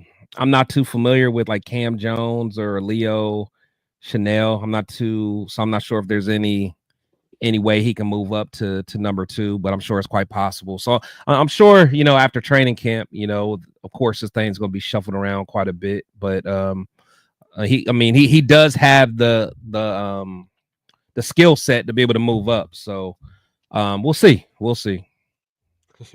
Space Beast, which Chiefs draft just get arrested this year? I'm not taking the over/under. So, very man, what's your thoughts on at least the defensive moves? Do you think it moves the needle at all for the Chiefs? Possibly. I mean, Christian Fulton is a guy. He's a corner I like. The year that he came out, I want to say the year we drafted Ruggs and Arnett, he was a corner I liked that year. And somehow he was out of LSU. LSU has a history of producing some pretty good corners, and somehow we took Damon Arnett over him. I don't know how, but he's a guy. He's a good player. He's just been injured everywhere he's gone. I believe he started with the Titans, if I recall correctly. But he's just been injured his entire career. If he could ever put it together, I think he'll be a pretty good corner. But if history repeats itself, he'll probably be injured again. And at that point, Noel Williams is a guy that will get an opportunity there. And then in terms of on the offensive side of the ball, Jalen Rose is a guy I really liked. I already said before, so I think he's going to be a productive player for him. And then Juwan Taylor, I know Chiefs fans and people within the Chiefs organization, he's kind of a liability. He's the most penalized tackle in all of football. I think like the past 2 years, he's been the most penalized, offensive lineman in all of football. So, maybe Alex Kappa got him. Maybe Kappa got him last year. maybe Kappa sniped him. But other than that, he's one of the more penalized guys. So I can see. He don't even line up on the line of scrimmage anymore. He don't even try, bro. He don't even try. He's just like, yo, y'all not gonna call him y'all game, so I'm just gonna keep doing it. And whoever many times y'all decide to call me, hey, Pat will give us 5 yards. I ain't tripping. I give him a little more time, he'll get us those 5 yards back. So whoever ends up, losing that left tackle battle, I can see a situation where they end up transitioning to the right side. So I think they had a good draft. I think they had a good draft, unfortunately. Yeah. Okay, my bad. Let's see. Okay. So real quick, my bad. That is actually my daughter. She's a big K-pop fan, so she put her favorite K-pop person on up there as her image. Oh.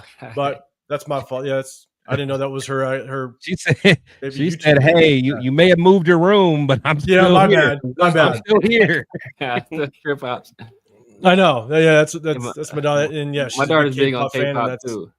That's her favorite K-pop person. I assume that's her favorite K-pop person. There's so many of them I can't keep track, but and it's probably a guy too, right? I'm sure is that a guy? I think so. I think so.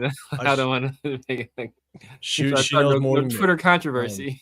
I know she knows more than me. So yes, that's my daughter saying what's up. Exactly right. Baby girl, love you. DC, you got to change your name. Change your name. All right, let's see. Okay, cool. So let's do this. Next up, we're gonna go to all you guys trying to make me do it. Ain't happening. Good luck. Ain't happening. Next up, let's go Chargers. Let's go Chargers, because I'll tell you right now, man, the Chargers, at least with the first couple picks, man, I think they moved the needle a little bit. So the Chargers, that very first pick, they picked up Omarion Hampton. And we'll look at the depth chart in a second. Chat, let us know what your thoughts on.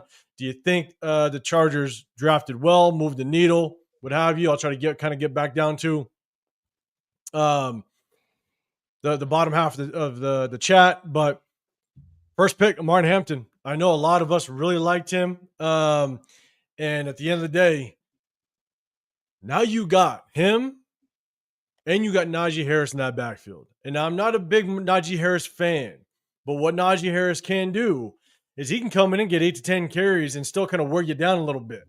Yeah. And so, chat, let me know what you guys' thoughts on Omarion Hampton. Chris, I'll throw it to you first, man. What was your thoughts on their first pick? I ain't gonna lie, man.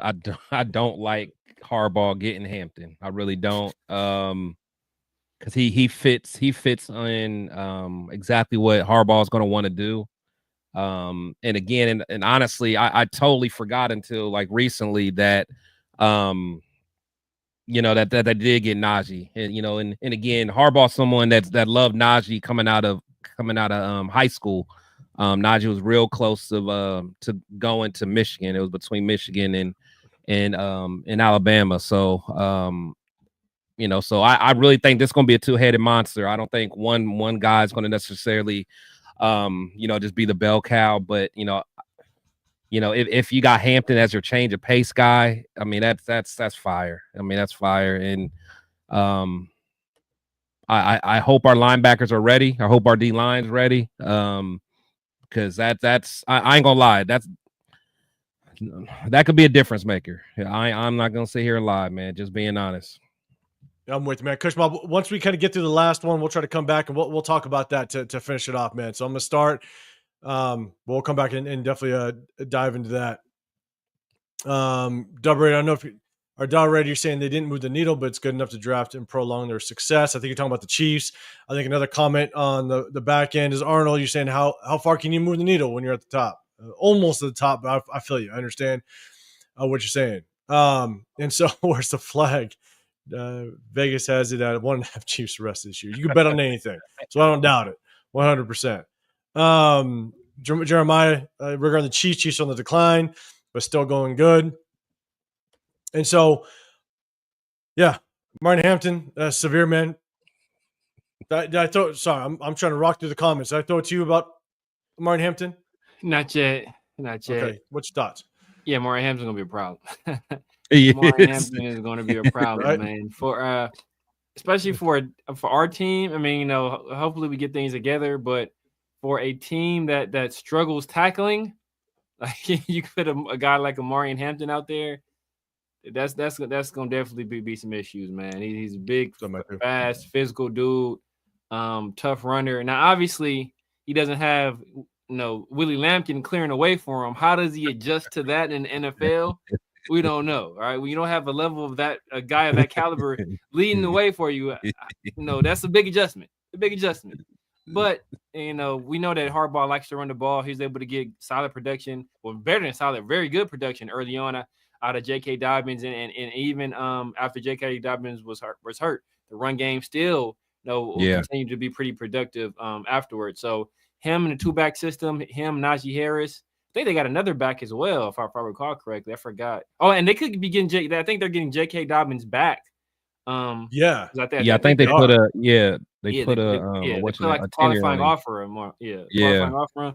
So they could get him back. So that 3-headed monster, like that could be that can be some serious issues. So Amarian Hampton is a beast. He's for sure at least the number 2 back in this class. Some people had him as the number 1 back in this class.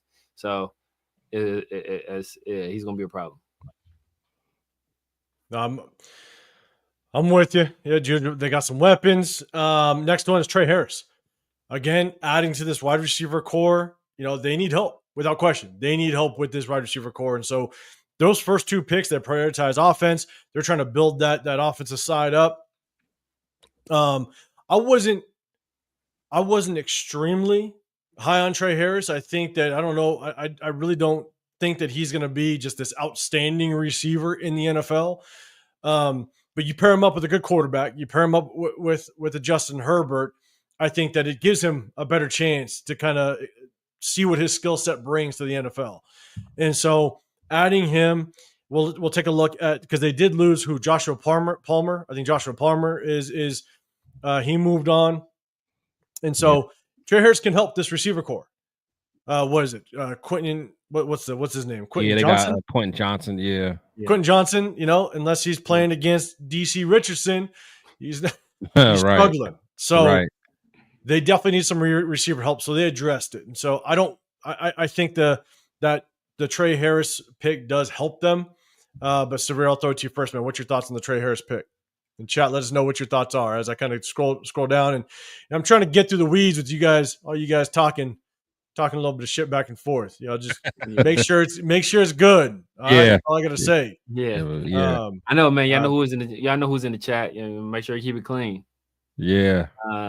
But yeah, man, Trey Harris, he was a very, very productive receiver at Ole Miss. He was Jackson Dart's number 1 target. And he's a guy that, on the receiving core that, outside of Ladd McConkey is not really that impressive. He's a guy that could get a whole lot of targets very, very early in his career. So just having a guy of that caliber that's used to being, the number 1 guy in an offense, you slide him in as the number 2 guy. I think they got something there on their hands there. I think he had dealt with some injury issues at Ole Miss. So we'll kind of see how that goes, into the, transitioning into the league. But he was a very, very productive player. I think he might have been the leading receiver in all of FBS, if I'm not mistaken. So put up some crazy numbers there. Yeah, man. And man, Rich, I appreciate the super chat. Yeah, the picture wasn't of my girl, but at the same time, she is beautiful, and I outkicked my coverage with my kids and with the wife at the same time. 100%. Definitely moved out of my league, but I appreciate the super chat, and I appreciate that, brother. And so, Chris, man, what's your thoughts on Trey Harris as we kind of move down? Yeah, honestly, I kind of like Trey Harris. Just in college, when I was really watching what's his name, Dart. That was his guy. That was one of his guys that he locked in on. Again, I'm not sure how he'll do in the pros, but again, thinking about what Harbaugh wants to do, he's not just going to be airing it out a whole bunch anyway, so it's going to be a lot of play action and stuff like that. So, Trey's good enough to be a threat when needed. He's, I can't lie. When I saw them leave out the first 2 rounds with Hampton and Trey, it was a little concerning, but as Severe said, their wide receiver core, because honestly, that's why I didn't think they were going to be that good last year, because they lost so much talent. They lost the Eckler, and then they lost Mike Williams, and then Keenan Allen, and the other tight end. Like, they lost a lot of people, so I really didn't think they were going to do as good as they did. So now that they got some more Harbaugh type pieces on offense, it's only going to be a matter of time before he kind of gets that offense clicking. So, those 2 picks are something that we got to keep our eye on, I think. Yeah. So, Kush Mob again, man, you have another one who you think will go with for a running back room? Do we keep 4, stay with 3? Do any teams keep 4? I would seem to think that's a little too much. No. Man, our running back room, I think we have, God, what is it? We got obviously Genty, got Mostert, you got, Zeus, who, Zamir White, who knows what's going to happen with that kid. Labe. Yeah, like do we got a true like change of pace, like third down back? Because we don't got Abdullah no more, right? It's got to be Mostert, I would assume. I would assume if he stays healthy. Yeah, I guess at the end, like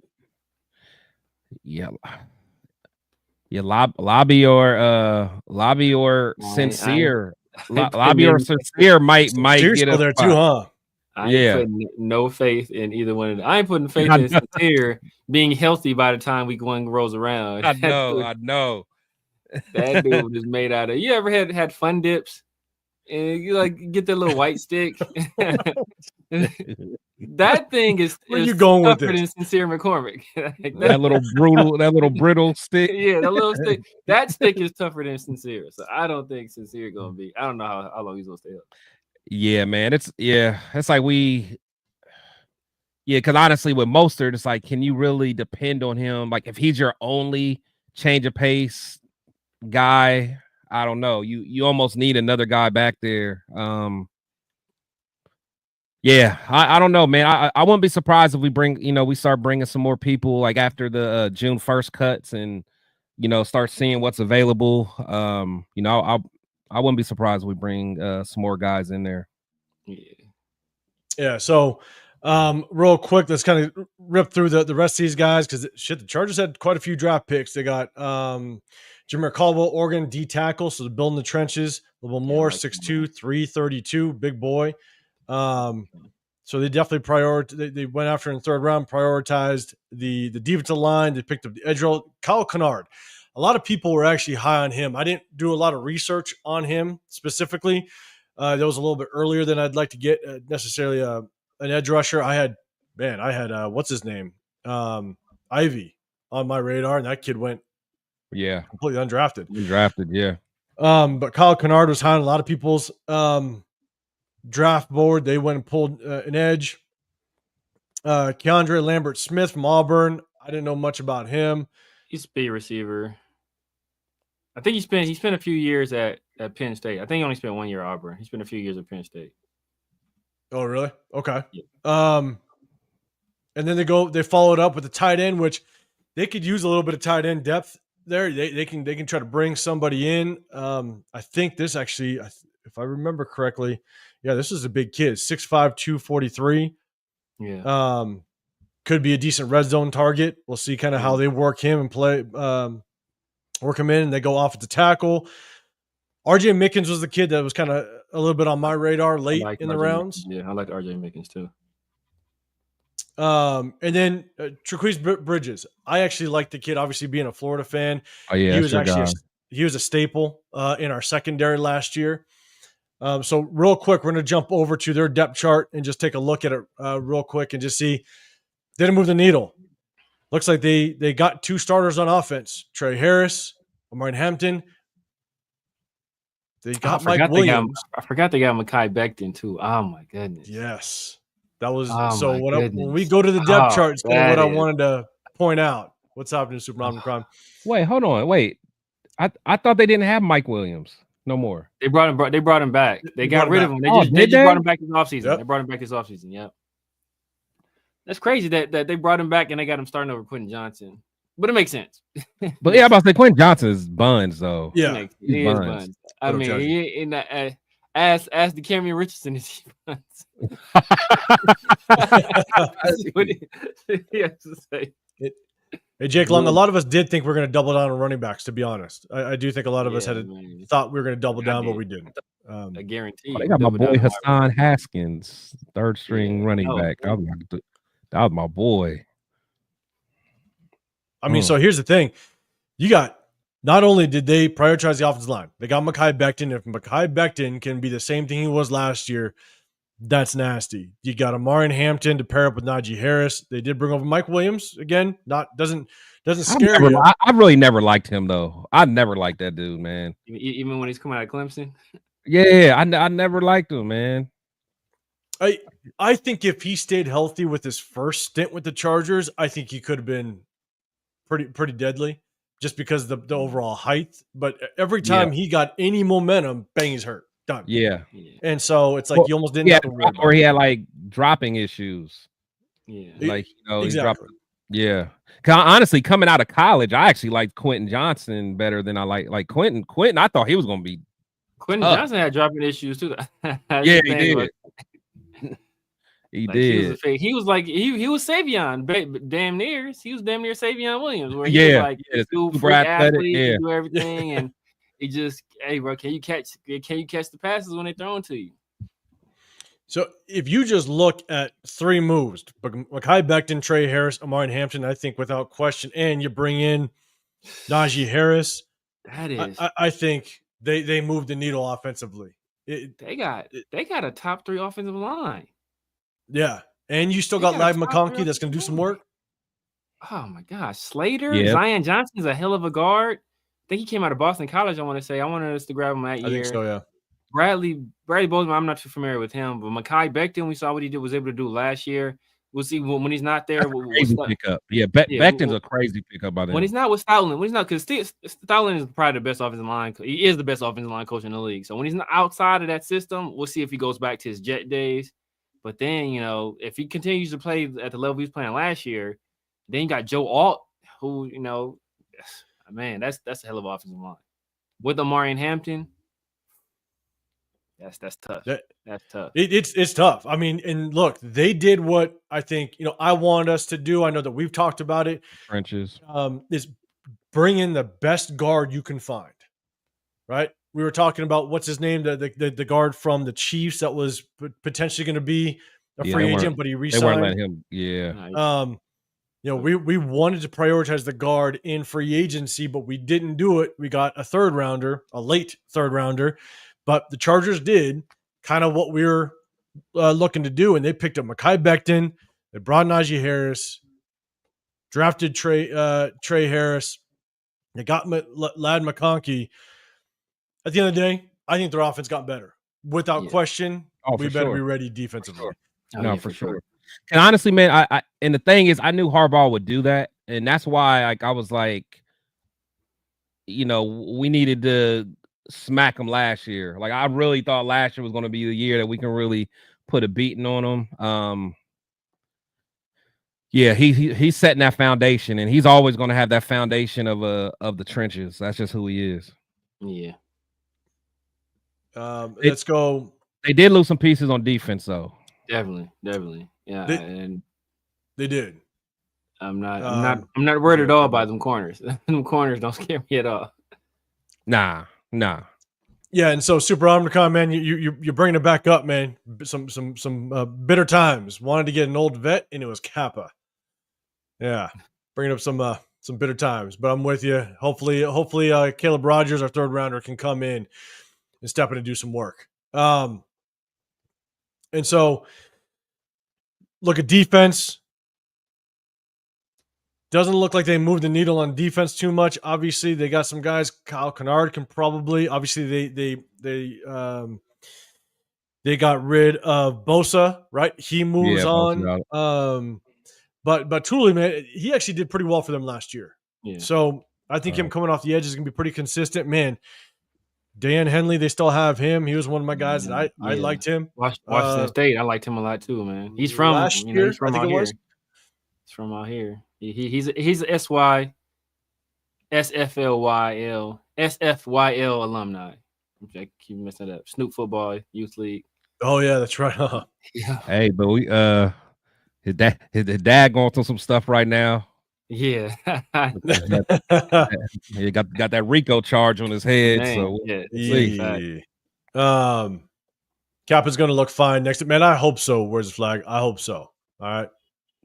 Hope so. And so again, definitely moved the needle on offense. Looks like defensively didn't move too much. Still should We'll see just kind of how this defense progresses, but I definitely think that they got much better on offense versus defense. And so, chat, let us know if you think differently. But I think that's kind of where I sit with that one. You guys agree or disagree? Yeah, I agree. I think, with Khalil Mack, I think he's a shell of himself. He tends to get hurt. Junior Colson, that's my guy. I ain't gonna lie, that's my guy from Michigan. He's a baller, and he's still developing. But yeah, those corners are trash. Derwin James, of course, he's a beast. I'm not really sure about that free safety. What's that, Aloy Gilman? You guys know much about him? I think he was nice. I want to say. I think when he started playing, I remember I watched something on him, and he was balling when he first got opportunity. Was he? Okay. He was balling. Yeah, when he got opportunity. But yeah, their corners, and the thing, and one thing I think this year is with their defensive coordinator, with him being new to the NFL, he kind of hit the NFL by storm. I think now teams will kind of be able to there's a lot of film on him. I think they'll be able to kind of dissect him. He does a lot of man coverage, a lot of blitzing. Good, hopefully someone like. Well, dang, I can't even say that. I would say someone like Chip Kelly would be able to pick him apart, but I don't know. So we'll see. I mean, talking about picking apart, Dilated Man, you got a question? We'll answer it while I step the newest segment. Remember, we do the start and bench them, cut them. We want to try something a little different. So you guys make sure you guys get either a pen and paper ready or something. Play along. We'll see just kind of how it works out. If we like it, we'll keep rocking with it and have some fun. Hit the like button too, y'all. Hit the like button, man. Help us get out 100%. There. Appreciate it. You say, where do you think Geno ranks in the AFC West as it relates to quarterbacks? You guys got him a 2, 3, or 4. I'll kind of set it up, and whoever wants to go first. Where do you think Geno ranks right now? I got him 3. I got him 3. Same. I got him 3. Obviously, Pat Mahomes is the best quarterback in the league, possibly the most talented quarterback. I mean, in my opinion, he's the most talented quarterback of all time. He's the most talented quarterback I've ever seen. The old heads be like, man, did y'all see Daryl Lamont? No, I did not see Daryl Lamont. Don't bring him up. Bart Starr, he won 7 titles. You count and we only count Super Bowls here. I'm sorry, I don't count these AF. So he's the most talented quarterback I've ever seen. So obviously he's number 1. Justin Herbert, in terms of talent, he's up there. He hasn't really put it all together yet. And last year I think Jim Harbaugh kind of put the mittens on him a little bit. Treated him with kid gloves. This year I believe he may take off the training wheels a little bit, and it's gonna be a heavy dose of play action passing come out of his offense with his offensive line too. And now he's kind of getting some weapons. I think Justin Herbert. I think he could be in for a big season. The talent is there. It's just putting it all together. So Geno, obviously, I think he's better than Bo Nix. I think the Bo Nix fluffing everybody was doing last year. I think he's an overrated season. We'll see what he does year 2. But I wasn't really buying the hype that people were putting on Bo Nix. To be honest with you. So I got him at basically a tie with Herbert. I don't know how you could put Herbert in front of him, or you could put Geno in front of Herbert. So I think it's just I'll be honest. I think it's a tie at 2. And I guess severe to your point, Herbert now has some decent weapons around him, a good running game, a good offensive line. We'll kind of see how he works. Hopefully he does absolute shit, obviously being Raider fans. But I kind of put the tie at 2. And Raider Allegiance Lunatic, I'm going to come back to your comment, man. It's a good comment. But Raider Show family, you got it at 2. Rick L, 2.5. Kush Mob, you're possibly 3rd after Mahomes and Knicks. Now, look. And Knicks? Over Herbert? No. I wouldn't do that. Yeah, Nick, here's my thing: is in the basement. Yeah, Knicks is probably as old as Justin Herbert is right now. he was a rookie. You guys know, I thought before last year's draft, I thought Bo Nix was going to be a good quarterback in the league. But as much as I thought he was going to be a good quarterback, got a lot of shit for it. People thought I was fucking crazy. But the thing is, as much as he had a good season for a rookie, didn't have a crazy standout season. They had a damn good defense.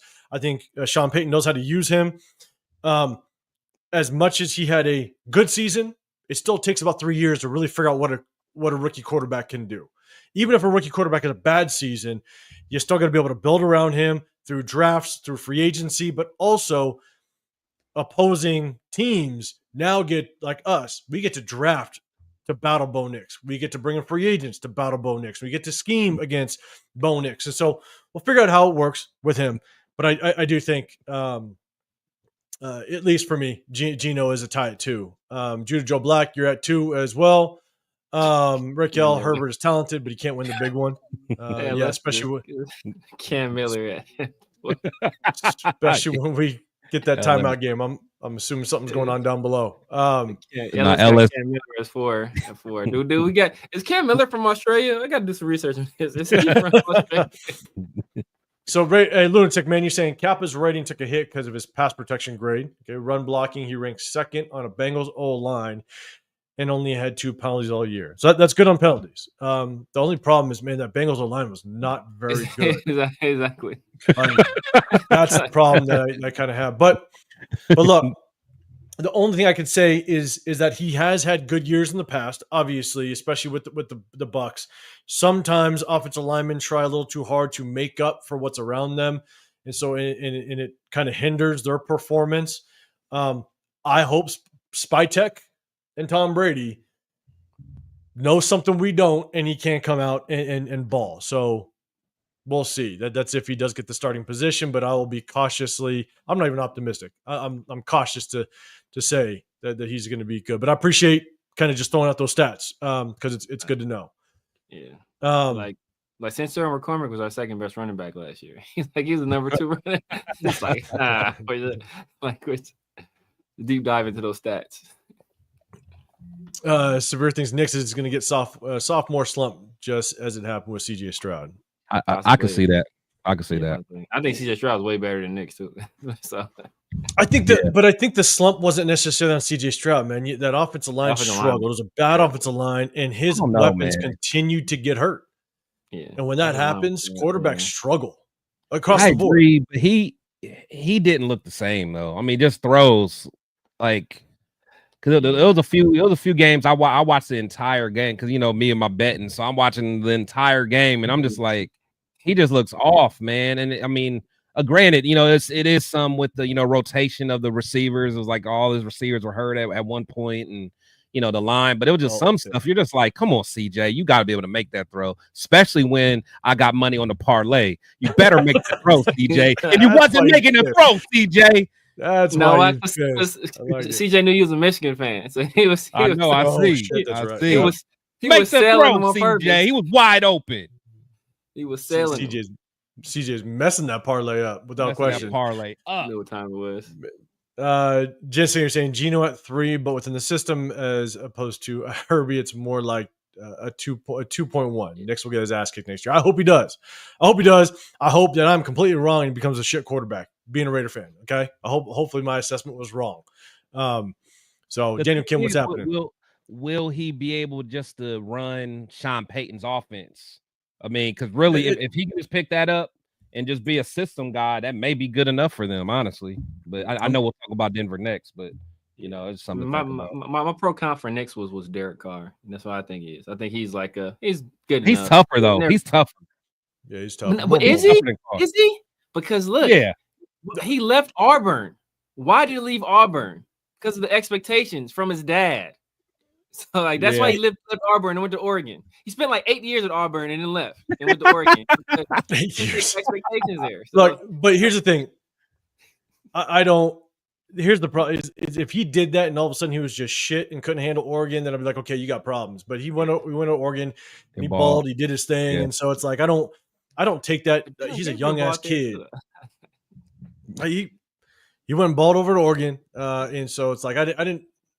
Yeah, he made those comments, but it's like Ted McMillan saying, I don't know. That's a bad comparison. But I just I get the concern, but then he went and balled in Oregon, and at the same time, how many quarterbacks at the SEC actually come out and ball? Not very many. So maybe the pressure is crazy over there, for young ass kids. Shit, I remember when I was 18, 19 years old, that pressure would have maybe drinking just as much as I did when I was 18, 19 years old. Not good. What's up, Ralph? Appreciate you checking in, man. Guys, make sure you guys go hit up Ralph's channel and show some support over there, man. Appreciate you checking in with us. Okay. So we're going to kind of get through this. We're going to do a new segment. A new segment. I'm sure you guys have seen it around, but we're going to kind of do our own version of it. Rundown what's happening, man. Guys, make sure you guys go show some support to Rundown. Before we get into this segment, make sure you guys hit up that like button, subscribe, turn on notifications. Got Chris Protect Show podcast as well as the Severe Raider, a 805 Raider, Real Talk Raider Nation. You guys are in the Raider War Room. We hit you guys on Sundays like we are today and Tuesdays. We appreciate y'all. So again, a little different segment. Guys, get your pen and paper ready. I want you guys to kind of see how we did, and I want to see what you guys do as well. It's a blind ranking top 5. I'm going to pick up 5 players, and you rank them 1 to 5. Don't you cheat. Nobody cheats, especially the chat. Don't you guys. Dixon, don't you cheat. Say the whole word, man. Say the whole name, man. Dixon, DC. that's all I know. DC.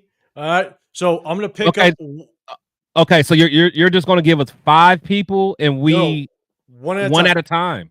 One at a time, and you put them whatever ranking you want, 1 to 5. 1 being the number 1 rank, 5 being the worst. Without us knowing who's on the list. Exactly. We'll see how it plays out. All right. We'll so see basically how on the whiteboard, I should just put 5 spots and then just put them where I want to put them. Correct. And okay. And I'm not allowed to change it, right? So once can't change it. We'll just see how it works out at the end. Tim T, what's happening, man? It's gonna be rough. It's gonna be rough. L11, what's going on, brother? Appreciate you. So that's how it is. I'm gonna 1 player at a time is gonna pop up. You rank them however you think they should be. And again, it's a blind ranking. Let's get it. Man, we got other people. John Ocean. What's going on? I think everybody's sleeping on Tom touchdown. Next, Brandon Stokely. What's going on? Appreciate you. What's happening? All right, let's go. Yeah. No, it's not Raiders. This is gonna be random. All right. It's not Raiders. But chat, the intention is we're gonna see just kind of how it plays out. Play along if you can.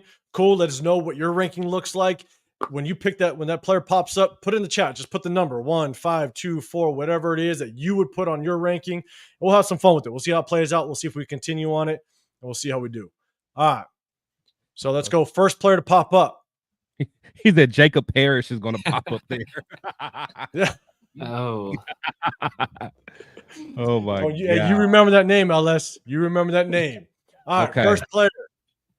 Okay. And these are going to be in their prime. All in their prime, yeah. Yes, all in their prime.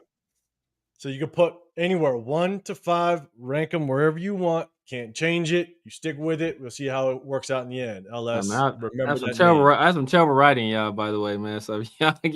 Isaiah, you're in. Yeah, I know. Man, my writing is terrible. Okay, look at that. Isaiah put him at 3. LS, you put him at 5. All right, let's see. That's Beckham. Nah, man. Odell, yeah. 11 put him at 3. Okay, next one up. Blind ranking. Next one's Garrett Wilson. Oh man. Next one's Garrett Wilson. Where do you put him? We got numbers flying. I'm in some trouble. Me too. Man, all right, let's go. Serious trouble, man. Jensen Willie Lamplant at the Rams. Don't worry, we might trade for him. Don't worry, he might come on over. Let's go. I give OBJ a solid baby oil 4. God damn it. Yeah. Oh, man. Yeah. No Kanye. That is brutal. No Kanye. No Kanye. Okay, next one. This is number 3. All right, Severe, it's your boy. Neighbors. Oh, I'm in trouble now, man.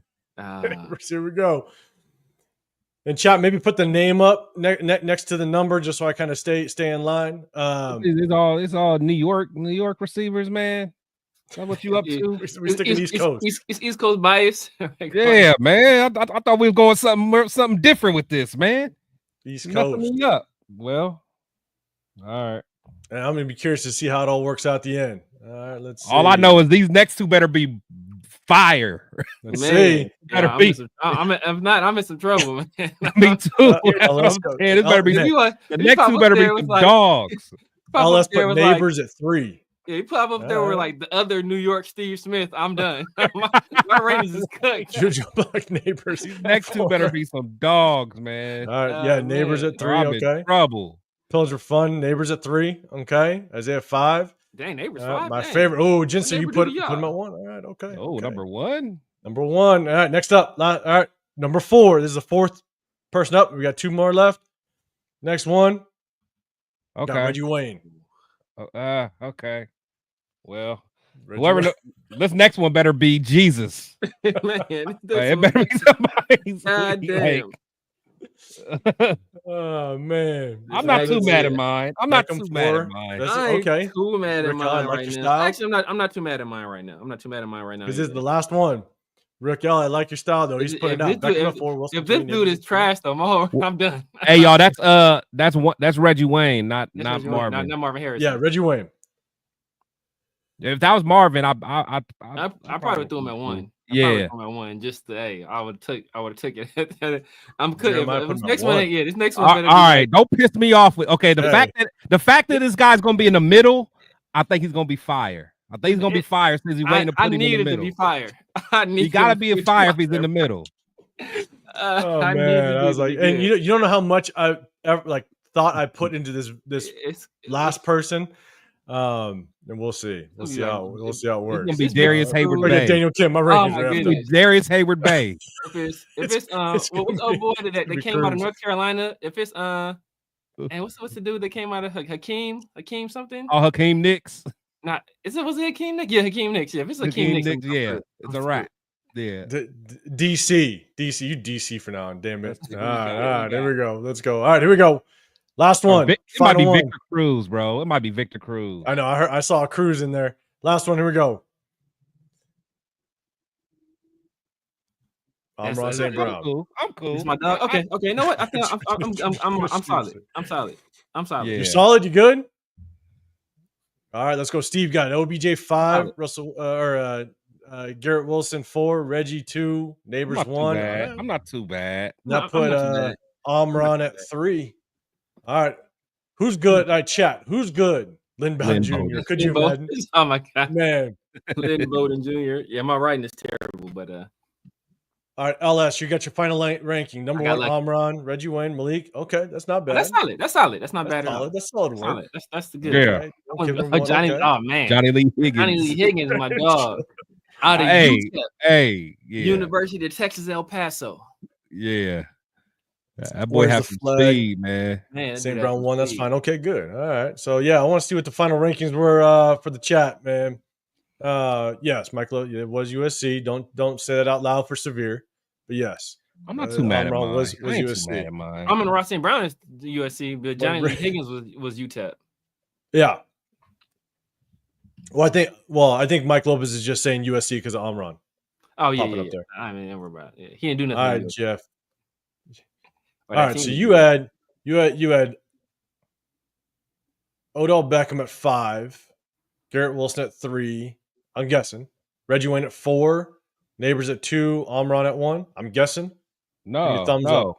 No, I think it's straight left to right. No, yeah, he went that way. So yeah, OBJ at 5, Garrett Wilson at 3. So 4, he had St. Brown. Then 3, he had Wilson, 2 Neighbors, and 1 Wayne. 1 Reggie. Okay, got it. Okay, that's a good way of reading it. I'm at that. I mean, St. Brown is kind of low, but that's Johnny Lee Higgins, man. All right, so Jeremiah, Daniel, you're saying okay. 5, so 4, 5, 2, 1, 3. I'm not too mad at that. It's not bad. Neighbors still at 1. Okay. I'm not too mad. I guess it's like a St. Brown 1. Okay. I reckon I screwed up. It's blind. Don't worry about it. Omnicron, man. Okay. Brown, Neighbors, Wayne. That's not Knicks. That's not Knicks. Okay. Well then, because then the last one, Omnicron, then the last one would have been Garrett Wilson. Then I would assume. That's what I got. Daniel Kim, all right. St. Brown 1, Wayne Wilson. Okay. Neighbors at 5. Ooh, 1 year. Put Neighbors at 5. 11. Wilson 5, Neighbors. OBJ. Okay, Wayne. St. Brown at 1. Wow, that's That works out pretty well for you. That's not too bad. That's close to mine. That's close to mine. Isaiah's at Wayne 1. All right, I'm run 2. OBJ 3. Wilson 4. Neighbors 5. I'm not mad at that. I'm not mad at that. Damn, you got me with Brown. All right, I'm saying, I mean, you can't be mad. Brown 1. Neighbors 2. Wayne 3. Odell 4. Wilson 5. That's pretty good. All right, Dixon. St. Brown 1. Neighbors 2. Garrett 3. OBJ. Okay. All right, Reggie 5. If you can get Neighbors and St. Brown at 1, that's not bad. Jacoby Ford. That should have been the last one. All right, perfect. All right, Crabtree. Yeah, you got it left to right. Perfect, Jeremiah. I appreciate it. The Sun guy takes a backseat to Malik because he's sheer size talent. Sun God, Amron, St. Brown. Joe. St. Brown's cold though. He is, without question. And now that Willie Lampkin's in the league, he's number 2. But last year, exactly right. Last year, he was pound for pound the strongest player in the league. In my opinion. Lampkin cleared him. Lampkin's a bad man. That's index. Yeah, Neighbors had a better rookie year than Wayne, so it's okay. All right, you're rolling with it. I like it. Jeff, I'm holding you to it for the next one on Tuesday. I'm holding you to it. I'm just letting you know. We need a D&E, man. Dre, that was Rod Smart. That wasn't Rod Smith. That was Rod Smart. He hate me. Oh yeah, he hate me. Yeah, that was Rod Smart. I think he played for the Panthers, right? He played for the Panthers for a little while. I think so. Plexico would have been brutal. I'm not gonna lie. I put a lot of thought in that middle one. This is the first time we do it. So chat, let me know. Did you like it? Hit a Y or a thumbs up. Put it in there if you like it. We could do that one again. Again, it's the off season, so sometimes it's gonna be a little dead when it comes to news. We'll jump on here, do our segment of start them, bench them, cut them, and we might do a blind ranking top 5 and rock with it and have fun with it. So let me know. Put a Y or thumbs up in there if you liked it. We'll keep rocking with it, man. We'll have some fun. Looks like we gotta give ours. All right, cool. Let's see. How many now that I know? No, that's cheating. Yeah, man, that's cheating. It's gonna be blind. It's gonna be blind all day. Now that I know. Let's see. You can make a whole. I know, man. I'm not gonna lie. Hey, when it's dead, we might just do this and rock on here for an hour, have some fun, and we might be out. Right. You know what I'm saying? So we all have fun with it. It's crazy. So good, man. I appreciate you guys. Enjoyed it. We're gonna do it again without question. I was trying to figure out how the chat could get involved with it, and just guys, if you guys keep track of this, so make sure you guys have your whiteboards or pen and paper ready when we rock live. So we're gonna have some fun with it, man. Man, I appreciate it. Man, yeah, running back. Yeah, we're gonna work around it. We're gonna have running backs, quarterbacks. That's gonna be crazy. Yeah, it's gonna be fun. All right, we'll go back to the big screen. Josh Jacobs 5. Calm down. Calm down. Automatic. I'm making it sick. Shout out to JJ, man. Go watch his interview on the Pivot podcast. It was fun. Yeah. I know. Daniel Jamerson. How about a stat spread afterwards? Man, that's a lot of work. I'm gonna have to get help from my guys. Maybe do that. Dre, nicknames next time. We'll see. We'll have to get creative with it. Let's put some cheerleaders. Damn, man. I just thought then my daughter really can't be watching. Okay, exactly. I'm just gonna throw that out there. Man, that the light skinned one with the curly hair for the Raiders. That Raider at? That's what you're talking about. You know what I'm talking about? That cold. I'm about to check that one out. I mean, you're married, man. You're married. Yeah, just get the research purposes. His research purposes on it. Yeah, my bad. Do some starting bitch and cut him research right here. No, exactly. Let's see. Hold up. Mike Loeb is just saying, check my. All USC. Yeah, see, Siri don't want to hear nothing but USC on here. How do you not have? Currently in the NFL. Okay, I ain't mad at that. Yeah, currently. Yes, science purposes only. I'm with you. I'm with you. So, all right, last one, real quick. We're gonna run through this and just kind of see again on Tuesday. We're gonna look at our own free agencies, drafts, our own depth chart. We're gonna check that out. We're also gonna look at some remaining free agents on Tuesday. So make sure you guys check in with us on Tuesday. Chris? Hold on, we didn't even give ours yet, man. Shoot, that's right, man. My bad. Come on. I'm going back. I'm going back. Go get my whiteboard. My bad. Us? My bad. My fault. Who Okay, my bad. Chris, you go first. What was your ranking? In chat, let me know if you got the same. Ooh, St. Brown on top. Wayne 2. Neighbors 3. OBJ 4. 5. Man, that's pretty solid. Yeah, that's pretty damn solid. I'm not too mad at that. Chad, who had the same? Who had the same as Chris? I'm mine. Neighbors, Reggie. Yeah, it's close. Yeah, ours. Yeah, I think it just moved Neighbors and Wayne. We were right there. Yeah, crazy. I'm a background. It's crazy. Oh yeah, it killed your background. Yeah, because I was cool because like I said, OBJ off rip. I went 4, and then who was next? Wilson. Chris been erasing this whole time. He was like, nah. You see a bunch of streaks on the whiteboard. Yeah, it was like, but the neighbors threw me off a little bit because I'm like, I would have had him.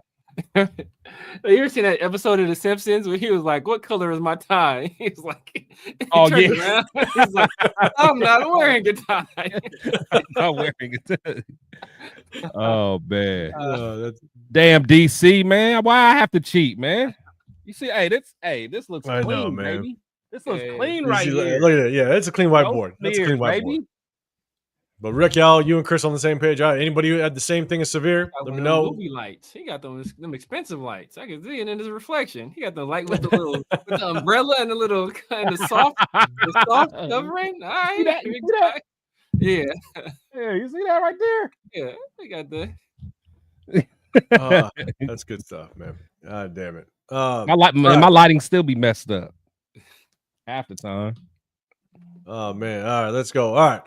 Who would yours have been? Who was yours? Well, I guess it don't. I can't do it. Because I'm throwing it up there, so it's hard for me to do it. But I'm glad everybody had fun with it. Again, off season, we're gonna keep doing it. We're gonna have fun. That was fun though. I like that. Yeah. And at the end of the day, it's blind, so it might look crazy, but damn right, Dre. Damn right. If you ain't cheating, you ain't trying. You ain't cheating, you ain't trying. 100%. I win in everything. But I don't got the IT guy that Severe got. I know that. That's true. None of us do. Nobody trying does. to find him though. Trust me, I'm trying to find him. You got him on Bet US already. He already that's true. That's true. Chris got a different IT guy for that. Exactly. He told the guy off his project. It's like, I ain't mad at him. It's like, you stay over here. All right, so let's go. Broncos time. Now, what's crazy is they did not have too many draft picks, and so they moved around a lot. I don't know if you guys noticed, but they moved around a lot in this draft. I mean, you look at all the blue dots. It looks like Severe's draft with the blue dots over here. That's what that looks like. Sure did. Look at all the blue. Actually, blue it did. Yeah, that's about your. I would have had. The third round pick would have been Kenneth Grant. Don't get it twisted. Oh man, that Judah Joe Black gonna be a long-born football drought summer. Hey, we're gonna keep it entertained. We're at least gonna try to. All right, so you know what? I can't be mad at what the Broncos did. They moved around a shit ton in this draft. You look at right out the box, they got Jahdae Barron. I actually thought he was going to be one of the best slot corners coming out of this draft. Maybe not as good as my boy Jacob Parrish. Just had to say it. Jesus but Christ. Jahdae Barron. That's why you're hot dog water. That's why you're hot dog water right there. That's why. That don't make no sense. That comment don't make no sense. Damn it. Bringing up bullshit again. Jahdae Barron. Okay. They grabbed him at 20, man. I think it's going to bolster that. You look at him as well as yes, PS2. You got PS2, and who else they got on the other side though? They brought somebody else in. Well, they got what's the white dude Riley. Hold up, I'm gonna go to it real quick. They got they brought someone else. They brought someone in. Riley Moss. Riley Moss. Yeah, that's what I was thinking. Riley Moss? I thought they brought in somebody else to match up with Patrick Surtain. Maybe I'm thinking about another team. I thought they brought in somebody to pick it, but we'll go back to it. Johnny Barron, slot. That moves the needle for that defense. That defense was already solid to start. And then you build a little bit more to pick up a slot receiver. Chat, let us know what your thoughts on the pickup of Johnny Barron. Do you think that's going to just help bolster that offensive line? Or I'm sorry, that defensive backfield? Let me know. Yes. So, Chris, I'll throw it to you first, man. What are your thoughts on Johnny Barron? No, I do like him. I'll be all the way honest. I'm probably not as high on him as some of you guys are. But again, that does fill a need. But to be honest, I can't lie. I think Riley Moss is gonna be okay, man. If he could stay healthy, that dude can play a little bit. But yeah, this definitely solidifies their their corners. And again, I know one of you guys brought up the point of especially when they play us, they always would have PS2, guarding Brock. So this actually gives them some more flexibility. So we'll see. I'm not mad at that pick for them, man. It definitely was a need for them, and they're I think they want to be a defensive focused team. So I don't know. We'll see. Yeah, I think severe, man. Thoughts on it, Dre? You're saying that Delta Broncos already slot corner. I don't know if they did. To be honest, I don't think they do. I know that they picked up. We'll look at their depth chart, but man, the pickup of Hufanga is going to help them out a lot as well. But Severe, your thoughts on Jahdae Barron? Yeah, man, he's a good player. I mean, some people had him just because of the injury history to the other top guys, had him slotted in as a number one corner in this class, just because people were worried about Will Johnson and Benjamin Morrison and Siobhan Rivers. So all those dudes had injuries. Yeah, all those dudes probably been above Jahdae had they all been healthy. But the fact that they weren't, he was able to capitalize. And I think he was the number one corner taken. So he's going to pair nicely in that defense. He played outside, he played inside, he played safety as well. So he'll be a weapon over there. And just his interchangeability that allows them to do the things they were doing with PS2 last year, like shadow the best wide receiver, whether that guy's on the outside or on the inside. So it gives them a lot of flexibility. So yeah, instant impact on their defense. Yeah, no, I'm with you. You got Jen Singer saying giving it a B+ for Barron. I think it was a good pick. Radio Show family, you're saying decent draft, but not good. Man, I think they moved around. They did a really good job of moving around, kind of acquiring some picks. Rick, y'all, we're about to get to the RJ Harvey. Hold on, what Simmons did they get? They didn't get what's his name back, did they? Justin Simmons, I don't think so. No, I just saw there. Oh, okay. Is my guy Rundown in here? I know they signed Dre Greenlaw. Besides Dre Greenlaw, where's my guy Rundown at? No, I was saying Mike Lopez. He just said with Simmons. So I didn't know. Oh, they got Isaiah Simmons? No, he didn't. No, he went to the Packers. Okay. Went to the Packers. I don't know what you're talking about. On a 1-year deal. So 11 Barron pick was a great pick for the Broncos. I wanted the Raiders to draft him. Let's see. And he follows it up. Barron, you just wanted to say it again. All right, good deal. See, Mike Lopez, you saying the Broncos have a solid secondary with the signing of Hufanga and Simmons. Okay, so but we were just talking about that. Was that the comment you're talking about? I don't know who Simmons is. Shoot, we'll go to it. We'll just look at it. Because I believe this is fully updated. Yeah. I don't see it. I don't see it unless this isn't updated. I just pulled it up today, so we'll kind of see. Dre is saying good pick. Giants saying Raiders smash the Broncos every time they play. Yeah, well, we're gonna let's keep it rolling. So yeah, 11 just Simmons still a free agent last I checked. Yeah, that's Dre. And plus, never mind. Yeah. So I will go back to the draft. So look, Jahdae Barron, they followed up round 2. RJ Harvey. I think someone in the comments said a little early. I thought it was early. Yeah. And they moved around. I'm not a big fan of him, honestly. I think he is, which a lot of these running backs were. They're complementary running backs, right? They have a special skill set, but they need a complimentary back. I think RJ Harvey, to me, feels like just like a scat back, a guy that's going to be maybe third down.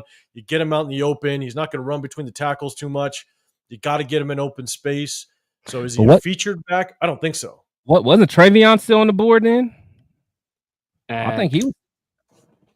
They picked no. Never mind. No, he's the 28th pick of the second round. So no. Never mind. Yeah. I feel like there was another back though. That was who would have went after. Because Judkins went. It was Hampton, then Judkins, then Travion. Yeah, Ellis. Yeah, no. Yeah, because it's the 20th pick in the second round. We're just kind of reading wrong, but yeah. But again, I think a little early. But I bet Caleb Johnson was probably still there. I don't think RJ Harvey moves the needle. I'm not too afraid of him, depending on how they use them. But Chris, I'll throw it to you first. Yeah, Junkins did go quick.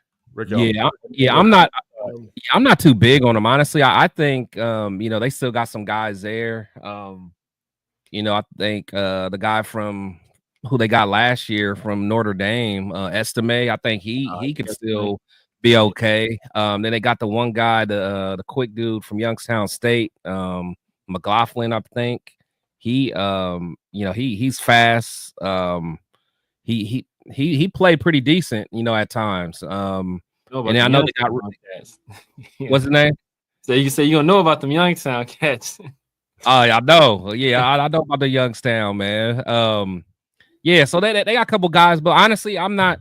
When they drafted him, I wasn't too worried. It wasn't nothing that put any fear in my heart. You know what I'm saying? Yeah, we good. I'm with you. Severe that Tommy Eichenberg can't handle. You know what I'm saying? Hey, we have a sweet. We'll go that far. Hey, we already had a sweet feet, side, and now we got Eichenberg. We're just waiting for Myra G to come with hers. I will not go that far. All right, but Severe, man, thoughts. I actually like RJ Harvey. I do think it's a little bit early for him, but I do think he can be a productive player in the league. Especially like him and Estime. I think they'll form a nice 1-2 punch. Estime, he's a big, rough and tumble kind of back.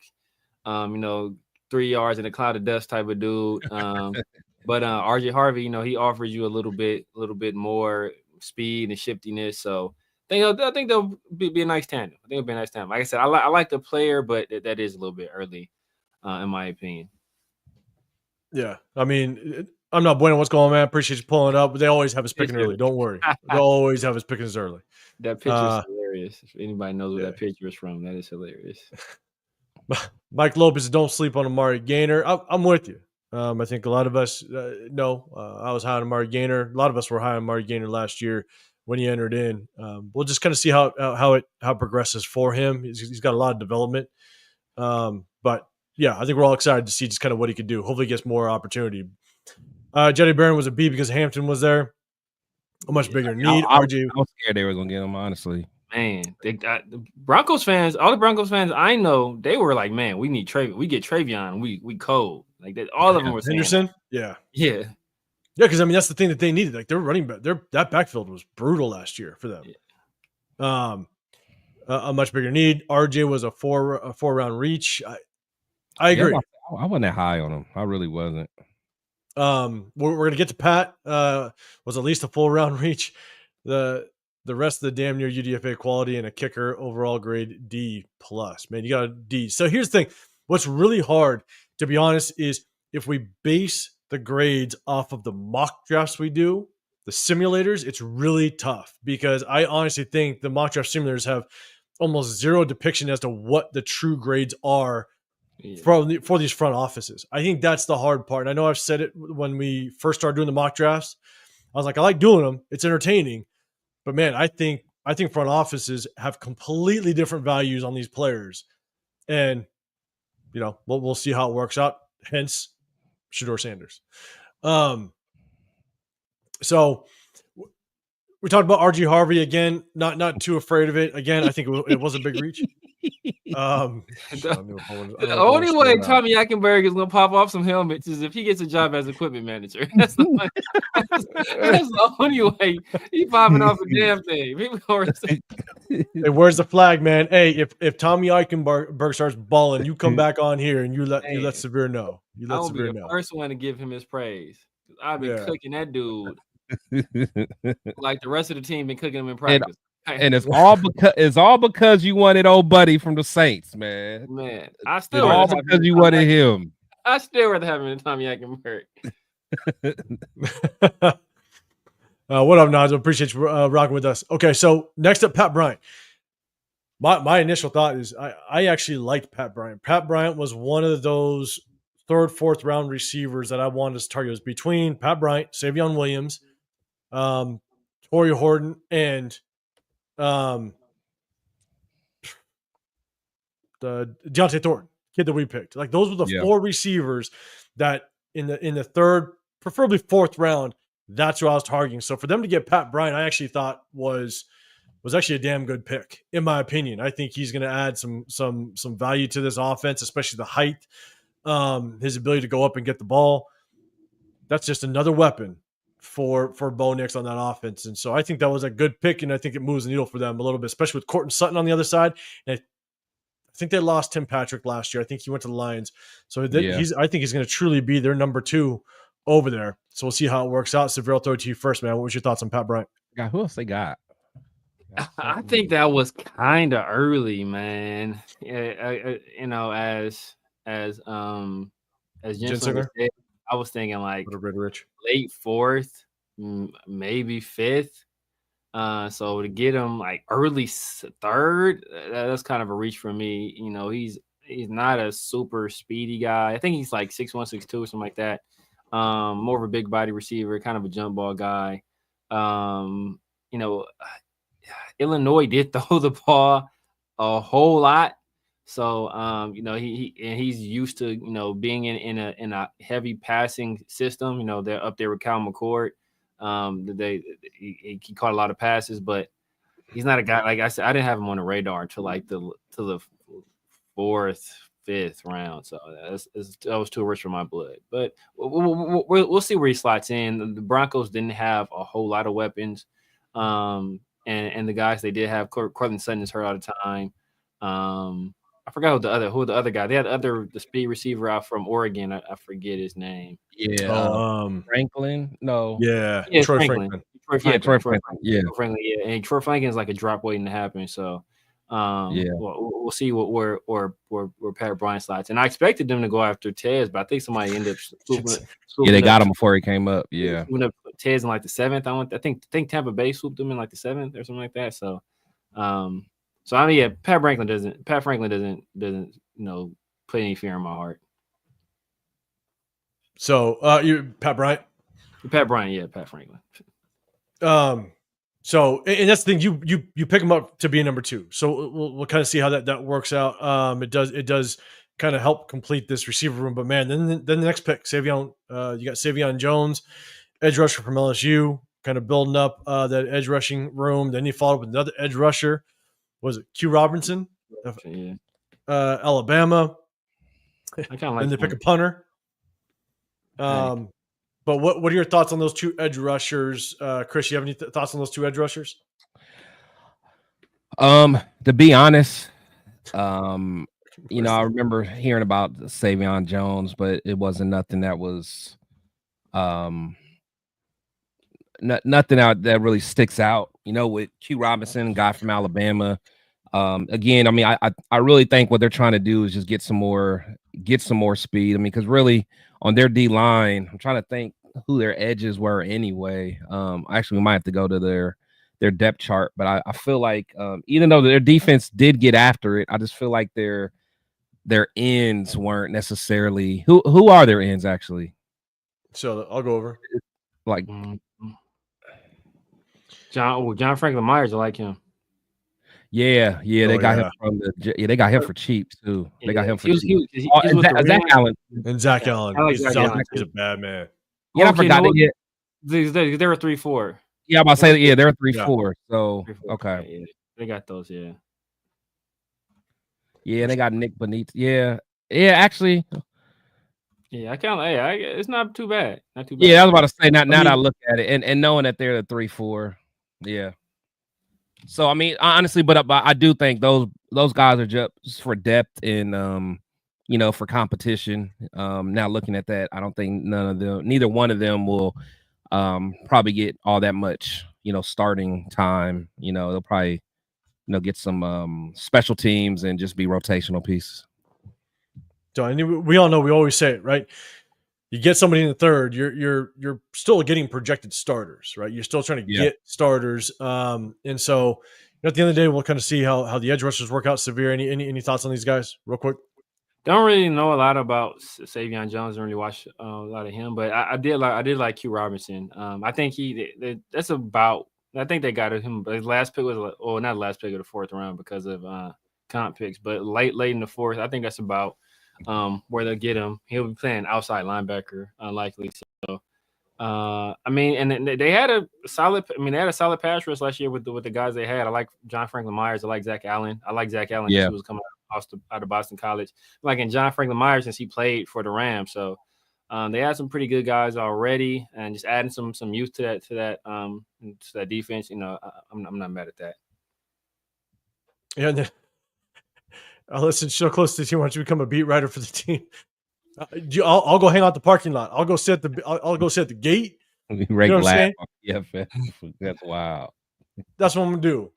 Don't you worry. And PFF, no one cares about PFF, man. Those rankings are crazy. All right, but don't worry. I'll go sit in the parking lot. I'll sit at that gate. Don't you worry, LS. What's happening, Raider Ben? Appreciate you guys. Make sure you guys go show support to Raider Ben, his channel as well. Always grinding. You've been doing it for a long time, man. You definitely grinding, man. Appreciate you. But guys, go hit a Raider Ben, show some support over there. So then round 6, Broncos picked up Jeremy Crenshaw, Florida. I know him. Yeah, he's a good punter, but it's a punter. Field position is important. Don't get me wrong. Obviously we all know about our boy, whether it be Ray Guy or with Seabass and damn, the hell's our other punter? Who, Leckler? Leckler. Yep, you got Leckler. So hey, field positions a big part of the game, but they went ahead and got themselves a punter, and then you got themselves a tight end. I looked at this tight end a little bit, bro. He's a big boy, 6'7", 250. Yeah, they can use themselves a tight end. I think at the end of the day, it's straight goal line situational type of tight end in the 7th round. So definitely didn't play any college football, right? He didn't play college football, right, at all? No, he was he did. He only played, I think, 1 year though. 1 year, but he didn't play until he's a basketball player. He's a hooper. Yeah. So, again, a guy to just kind of watch out for. Could be just situational guy for Sean Payton. Let's go to the depth chart really quick. We just went through all of our division rivals, how they did in the draft. Let's take a look. Do we think it moved the needle at all with the free agents that they brought in, as well as the players that they drafted? So let's look at their offense. Again, they brought in Evan Ingram, tight end. That's a solid move for them. I'm about to say that's a sneaky good move, man. That's a good move, man. Yeah, stay healthy. That's a good move. But that's a thing. Yeah, he's brittle too. He's like the fun dip stick. Exactly. So guys, let us know if you think what the Broncos have done free agency and draft. Let us know in the chat if you think it moved the needle at all. I forgot they had Devon Vele. I mean, Devon Vele showed sparks last year, and so he's a big target, big dude. Yeah, and then Marvin Mims got speed. I like Vele too. I like Vele actually. I forgot Marvin Mims. So I forgot about Marvin Mims. Yeah, Mims can run. Okay, they were receiving not as bad as I thought. Not as bad as I thought. I do like Vele. Maybe Pat Bryant won't be that number 2, to be honest. No, that's what I was saying. So you look at the receivers, but they really didn't bring in any free agents. They didn't. I mean, RJ Harvey again. I don't think it moves the needle for them in that backfield. There's nothing about RJ Harvey to me that's like, oh shit, we're gonna have to prepare and scheme for that kid. Yes, he's got speed, he's got quickness. If you let him get an open space, he could take it without question. But if they use him as a featured back, I'm not really too worried about it. So, and Garrett Bowles, like I still think Garrett Bowles is trash, and I think Mike McClinchy. I think honestly, I think both of their tackles are trash. Honestly, Mike McGlinchey, he stays hurt too. Actually, yeah, man, we dodged the bullet. Oh yeah, we're supposed to get him instead of Colton that year, weren't we? Yeah, and Gruden and what you call it, I mean, maybe they were playing 4-dimensional chess, and they put it out there. They wanted Mike McGlinchey, so somebody would take him, and they really wanted Colton. Yeah. Maybe that was the case. But because they took him right before our original pick, didn't they? They traded in front of us. They traded in front of us to take him. Yeah. I ain't gonna lie. I think I wanted him because he was the best tackle in the draft, wasn't he? Coming out. Yeah, I want to say he was coming out. Yeah. Where did he go? Is it Michigan State? I feel like he was in the Big Ten. Yeah, I don't know. Yeah, click on him. I forgot where he went. Was it Michigan State? I don't remember. Click on who? Mike McGlinchey. I want to say it was Michigan State. I don't remember though. Penn State? I don't know. I don't remember. Notre Dame. There you go. Let me go back. Make sure you can let me go back. Cool. So that's the offensive side. Real quick, let's take a look at the defense. Do we think? I mean, you said rundown. They got in free agency. Dre Greenlaw didn't get too much help except for some rotational pieces at the edge. And they honestly, and I wouldn't be surprised if at least coming out of college, I kind of like Drew Sanders. So I like Drew Sanders too. Yeah. He's another dude. He was hurt all the time though in college, wasn't he? Yeah, I think so. He was hurt all the time in college. At linebacker, I remember that year I wanted Drew Sanders. Where'd he go? Did he go to? He was Oklahoma. It was Oklahoma? I think he was Oklahoma because I like Drew Sanders as well. Okay. Maybe it was Oklahoma. You know who I like? I like that. Oklahoma. I like that JL Skinner. Oh, Arkansas. There you go. Oh, same colors. Yeah. Arkansas. Yeah. We say JL Sanders. I like JL Skinner. He's the safety. I forgot where he went, but man, he was that was a hitter. That dude can hit, man. You know, that's right. That dude's a hitter, man. As soon as I saw Boise State, that dude. I remember.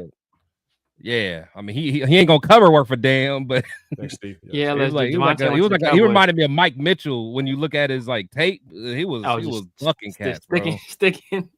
Yeah, he was just hitting. I'm like, dang. In fact, I thought they were gonna. In fact, I think they were trying to convert on maybe the linebacker, but I don't know if it worked. So, damn it, LS. God damn it. Hey, I got my hot dog water. You got yours. Okay, this is what we're doing. Okay, this is what we're doing in this world. Nah, man. You know, you can't. I'm thinking I'm having a conversation with adults, man. You thought wrong. Damn. Clearly. We're Raider fans, but you thought right. Clearly. And so it feels like this roster will have much better camp and preseason compared to last year's disaster. AP and the whole OC mix-up, ill prepared. All right. Hey, this offseason actually is going to be very interesting to watch because I do think they set us up for a lot of camp battles, which is going to be good. So they're going to be going at it. And on Tuesday, we're going to go over our draft, our depth, free agencies that are still out there. That's what we're going to do on Tuesday. But we just want to check out our division rivals real quick. So, again, you got Greenlaw, free agency. Talanoa Hufanga brought him in. Again, physical safety is going to be able to come up and play in the box, go sideline to sideline. I think that was a good pickup for them. And then they pick up the nickel corner, Jahdae Barron. So I think, I'll scroll back up, but it looks like, you know, in my opinion, I would say they did better on the defense when it came to free agency and through the draft. But that defense was already solid. You had a couple pieces on here. This defense might be even better than we saw last year. So it's going to be a force without question. Who's their defensive coordinator? Is it It's the guy that used to be with them. I'm picturing him. The black dude. Back? Yeah. They brought him back. Yeah. I'm picturing him with. He was before. I think maybe Fangio may have brought him over originally. Yeah. I forgot his name. No, Vance Joseph. Vance Joseph. Yeah. So Jeremiah, he let's see. Hold up. Let's see. Greenlaw is out for the season also now. What? I don't know if he's out. I don't know if he's out. See, he's going to be supposed to miss substantial time. They said they tore his pectoral, but then they brought it out later that it's not that serious, which I don't believe him because the initial reports were they tore his pec, and he's going to miss substantial time. Shit. And then Broncos media came out and said it's not that serious. Oh yeah, that's what I was counting because Rundown wanted us to sign him. Like, we got to get out. We got to sign you. Yeah, he wanted him bad. That dude is an injury waiting to happen. So yeah, that's brutal. He wanted to Rundown wanted every injured player in the league. He's like, man, we got to get Dre Greenlaw, and we got to bring in Nick Chubb. I'm like, bro, why? Man. I'm telling you, man. It's like some people just fall in love with the names, man. Some people do, man. Hufanga ain't gonna make it through the year either. Honestly, who? Hufanga ain't gonna make it through the year either. Yeah, he say hurt. Yeah, he said hurt. I think he came into the league hurt, especially the way he plays too. The way he plays. That's why he dropped. Yeah. Nazi, you're saying I really hope we have a rotation on the D line like we did with Marinelli. Got the most out of that group, man. Those two D linemen that we picked. Marinelli was a beast. Yeah, I ain't gonna lie. I like Buckner. I like Buckner. Yeah. Huh? No, our who was our D line coach? Was it before Marinelli or after? It was Buckner. Oh yeah, the dude that went to the Cardinals after us. I liked him. He was cold. I liked him. Cold. I don't know why we got rid of him. I mean, I can see Rob Marinelli's. But I liked him though, man. Yeah, Marinelli's cool. I would have brought Marinelli over as a consultant and let Brinson Buckner and let Buckner keep the job. Yeah, because he had him rocking, man. He had him rocking. So I mean, I know one thing. He wouldn't have been tolerating this Tyree Wilson nonsense. Oh nah, he wouldn't have tolerated that. No. I was about to say something. He would have got, you know what they say. He would have got in Tyree. Got all. I didn't want to say it because the chat. You know the chat. We ain't got adults in the room. It would have been curtains for Tyree. Yeah, man, I'll tell you, but with the defensive line, interior defensive line picks that we drafted, I think we're gonna have a hell of a rotation without question. I think we're gonna have a bunch of athletic interior defensive linemen to do some work. So I'm excited about it. All I know is a rugby player come through. Yeah, I was about to say I don't think Matt Butler makes the team. Oh, I didn't think he make the team already. No, I don't think so at all. I'm about to say I don't think he makes it. Yeah, unless he got. I mean, because as of right now, what's our depth chart? Bring up ours. You want to see ours real quick? Well, we're gonna do that on Tuesday. Oh, okay. All right, never mind. My bad. Yeah. It's slow. We got to stretch this thing out a little bit. Yeah. But LS, you said, did anyone see, ladies and gentlemen, Tuesday? did anyone see the video of Nick Chubb on Instagram? That man was moving. He's moving now. I'm sure he's moving out of Cleveland because they I'm sure he got his bike. Did he hire Tommy Eichenberg? He's in the area. I'm sure. Buckner. Hey, but that's the thing with Nick Chubb, man. Like, he's one of them dudes that, like, in the offseason, he always do that. Like, he'll squat like 800 pounds and all that, man. He's a monster, but not with that knee. Not with that knee, man. Nah. And Nazo, man, we talked about Laki Tassi, 6'6", 350 man. I'm telling you. And a rugby player, and he moves, man. So we talked about that. Yeah. And so at the beginning of the show. So again, look, I think the Broncos offense didn't move the needle too much defensively.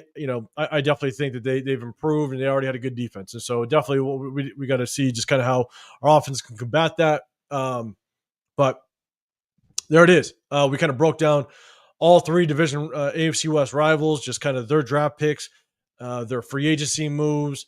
At the end of the day, I think that if we look at it, man, the Chargers actually did pretty damn good. They brought in some good pieces, especially in that backfield. And if Mekhi Becton is the same as the Mekhi Becton with the Eagles, that's going to be a force. And I think that's probably why you see we picked two interior defensive linemen. Because I think even with Adam Butler, they're going to run. Even with Adam Butler, even with Christian Wilkins, I do think you need to have a solid rotation in that interior to keep everything fresh based on the moves that they made. So with Najee Harris and Amari Hampton now coming at you, two big running backs that can wear you down, you definitely gotta make some moves. So you almost think we might have to look at some more linebacker help too, more depth. I mean, we got a lot of young guys. So do we? Do we? We got one dog. So we got one dog. Yeah, Landon Roberts. We got one dog. Let's go, Dev. Let's go, Dev. But at the same time, man, I'm telling you, I think that's where June 1 comes into play. We'll see if the Raiders make any moves on June 1 because we still have, I think, the second most salary cap. Yeah. I think we have 90, or like 42 million. 47 million. So we can still extend some players, but we got some money to play with if we need to. So June 1 might get really interesting. Jeremiah, you came up, man. Raiders A, Chargers and Chiefs B+, Broncos C. Not mad at it. I mean, especially with the Chiefs going after and prioritizing that offensive line. Yeah, that's pretty good. That's a good move for them. You can protect the best quarterback in the league. That's nasty work. Raider Rich, man, appreciate you. Appreciate it, man. Hope you guys enjoyed Raider Rich. I don't know if you're in here when we did it, but the blind draft or the blind ranking, popped that up. I think a lot of you guys were good with that, and so we'll probably rock that again throughout the off season without question. Dixon still got a shot at Manscaped. So man, hey, we appreciate all you guys. We appreciate everybody rocking with us.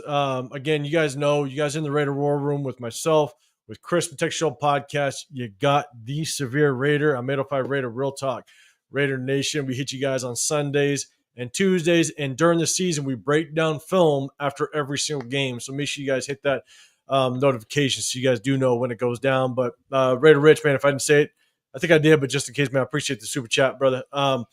Guys, that's it for tonight. Chris, man, let everybody know what you got going on, what you guys what you do throughout the week. Yeah, for sure, man. Protect the Show podcast on all platforms. As you guys know, got this show with my boys, Severe and 805, the Raider War Room. And then actually Tuesday, before I do my show with my guys, I actually got a live interview with one of our UDFAs, Ja Joyner. So I got him locked in, man. So definitely check that out. I'm not sure exactly what time. It'll probably be probably like 5-ish or so my time, so probably like 2 you guys' time out in the West Coast, so around there. But just make sure you guys hit the bell notification so you know. But I'll probably start really promoting it tomorrow. But I'm excited to talk to him. He's a guy that I think can make the team. So and if you guys have any questions or whatever that you guys want to ask, make sure you guys go in there and go into chats and stuff like that. So I got that. Also Wednesday, I got Spicy Shield Talk with my home girl, Spicy Raider Girl, that we do every Wednesday. And then Shield Talk Thursday. I'm gonna have my guy back on, Tim Johnson, on this Thursday. So yes, that's gonna be fire. And that's about it, man. So I'm just grinding, trying to get it back going. Did you say your show with Dub? Oh, and my show with Dub. And he drops that every Sunday. We pre-record it. But that's on his channel. So make sure you guys check out my boy Dub Raider. We're continue doing our show together and just trying to help him build his channel and get content out there. But just grinding, man. So I'm loving it. We're at that time of year where we're trying to find content, trying to find stuff to talk about. Absolutely love this show with my brothers, man. We have fun and we keep it live, man. So, but make sure you guys check out that interview, man. You guys know I cook on them interviews, so this one's gonna be fire too. It's always good, man. You guys, make sure you guys tap into that one without question. Unless I'm here to please. All right, I'm here to please, brother. All right, I'm with you. And wait, Jeff, what? I don't give into peer pressure. Wait, what'd you say? The what? Wait, what'd you say? I'm just happy y'all enjoyed the show. That's all it is. And then what you say after that? So I'm here to please. That's it. I aim to please, Chris. All right? That's what it is. But you said it to another. Never mind, man. No. See, if I would have said that, that would have been all kinds of hey yo. The thing is, 805 is a distinguished gentleman. He's a distinguished okay, but I'm saying, but then when I say it, it'd been hey yo. When you talk, it's to children. When I talk, it's to the adults. All of a sudden, the adults show up. How come I can't get the adult man? Whatever, man. All of a sudden, the adults show up. And Jeff, I don't give in to peer pressure. You know, it's the Kenneth Grant all over again, man. You know, it's the Kenneth Grant all over again. You know what it is. I'll tell you, man. What up, Angelo? Angelo, the building. Angelo, you missed the boxing talk.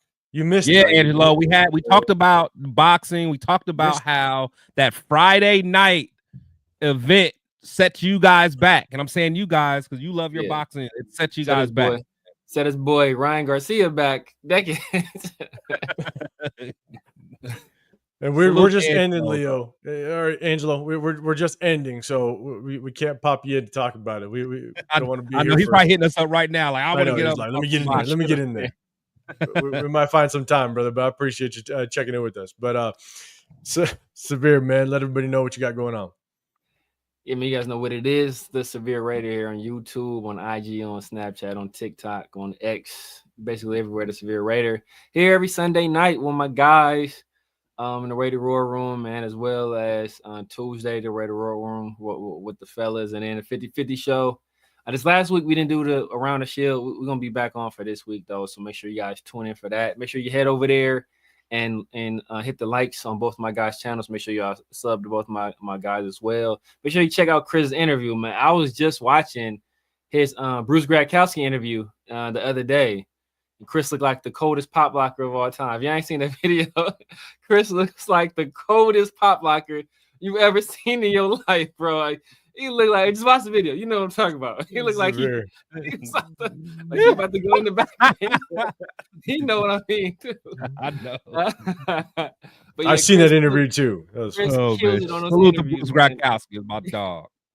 Chris kills it with the interview. Interview games on point, man. Whether it's that interview, the Tim Johnson interview, the Hugh interview, he kills it on all those interviews, man. So make sure you get it. And the Wu Governor one was a good one too. The Wu Governor one was real good too. Yeah. Hey, bring Wu back. Bring Wu back. Yes. Bring Wu back. Get back in. Need Wu back, man. For real.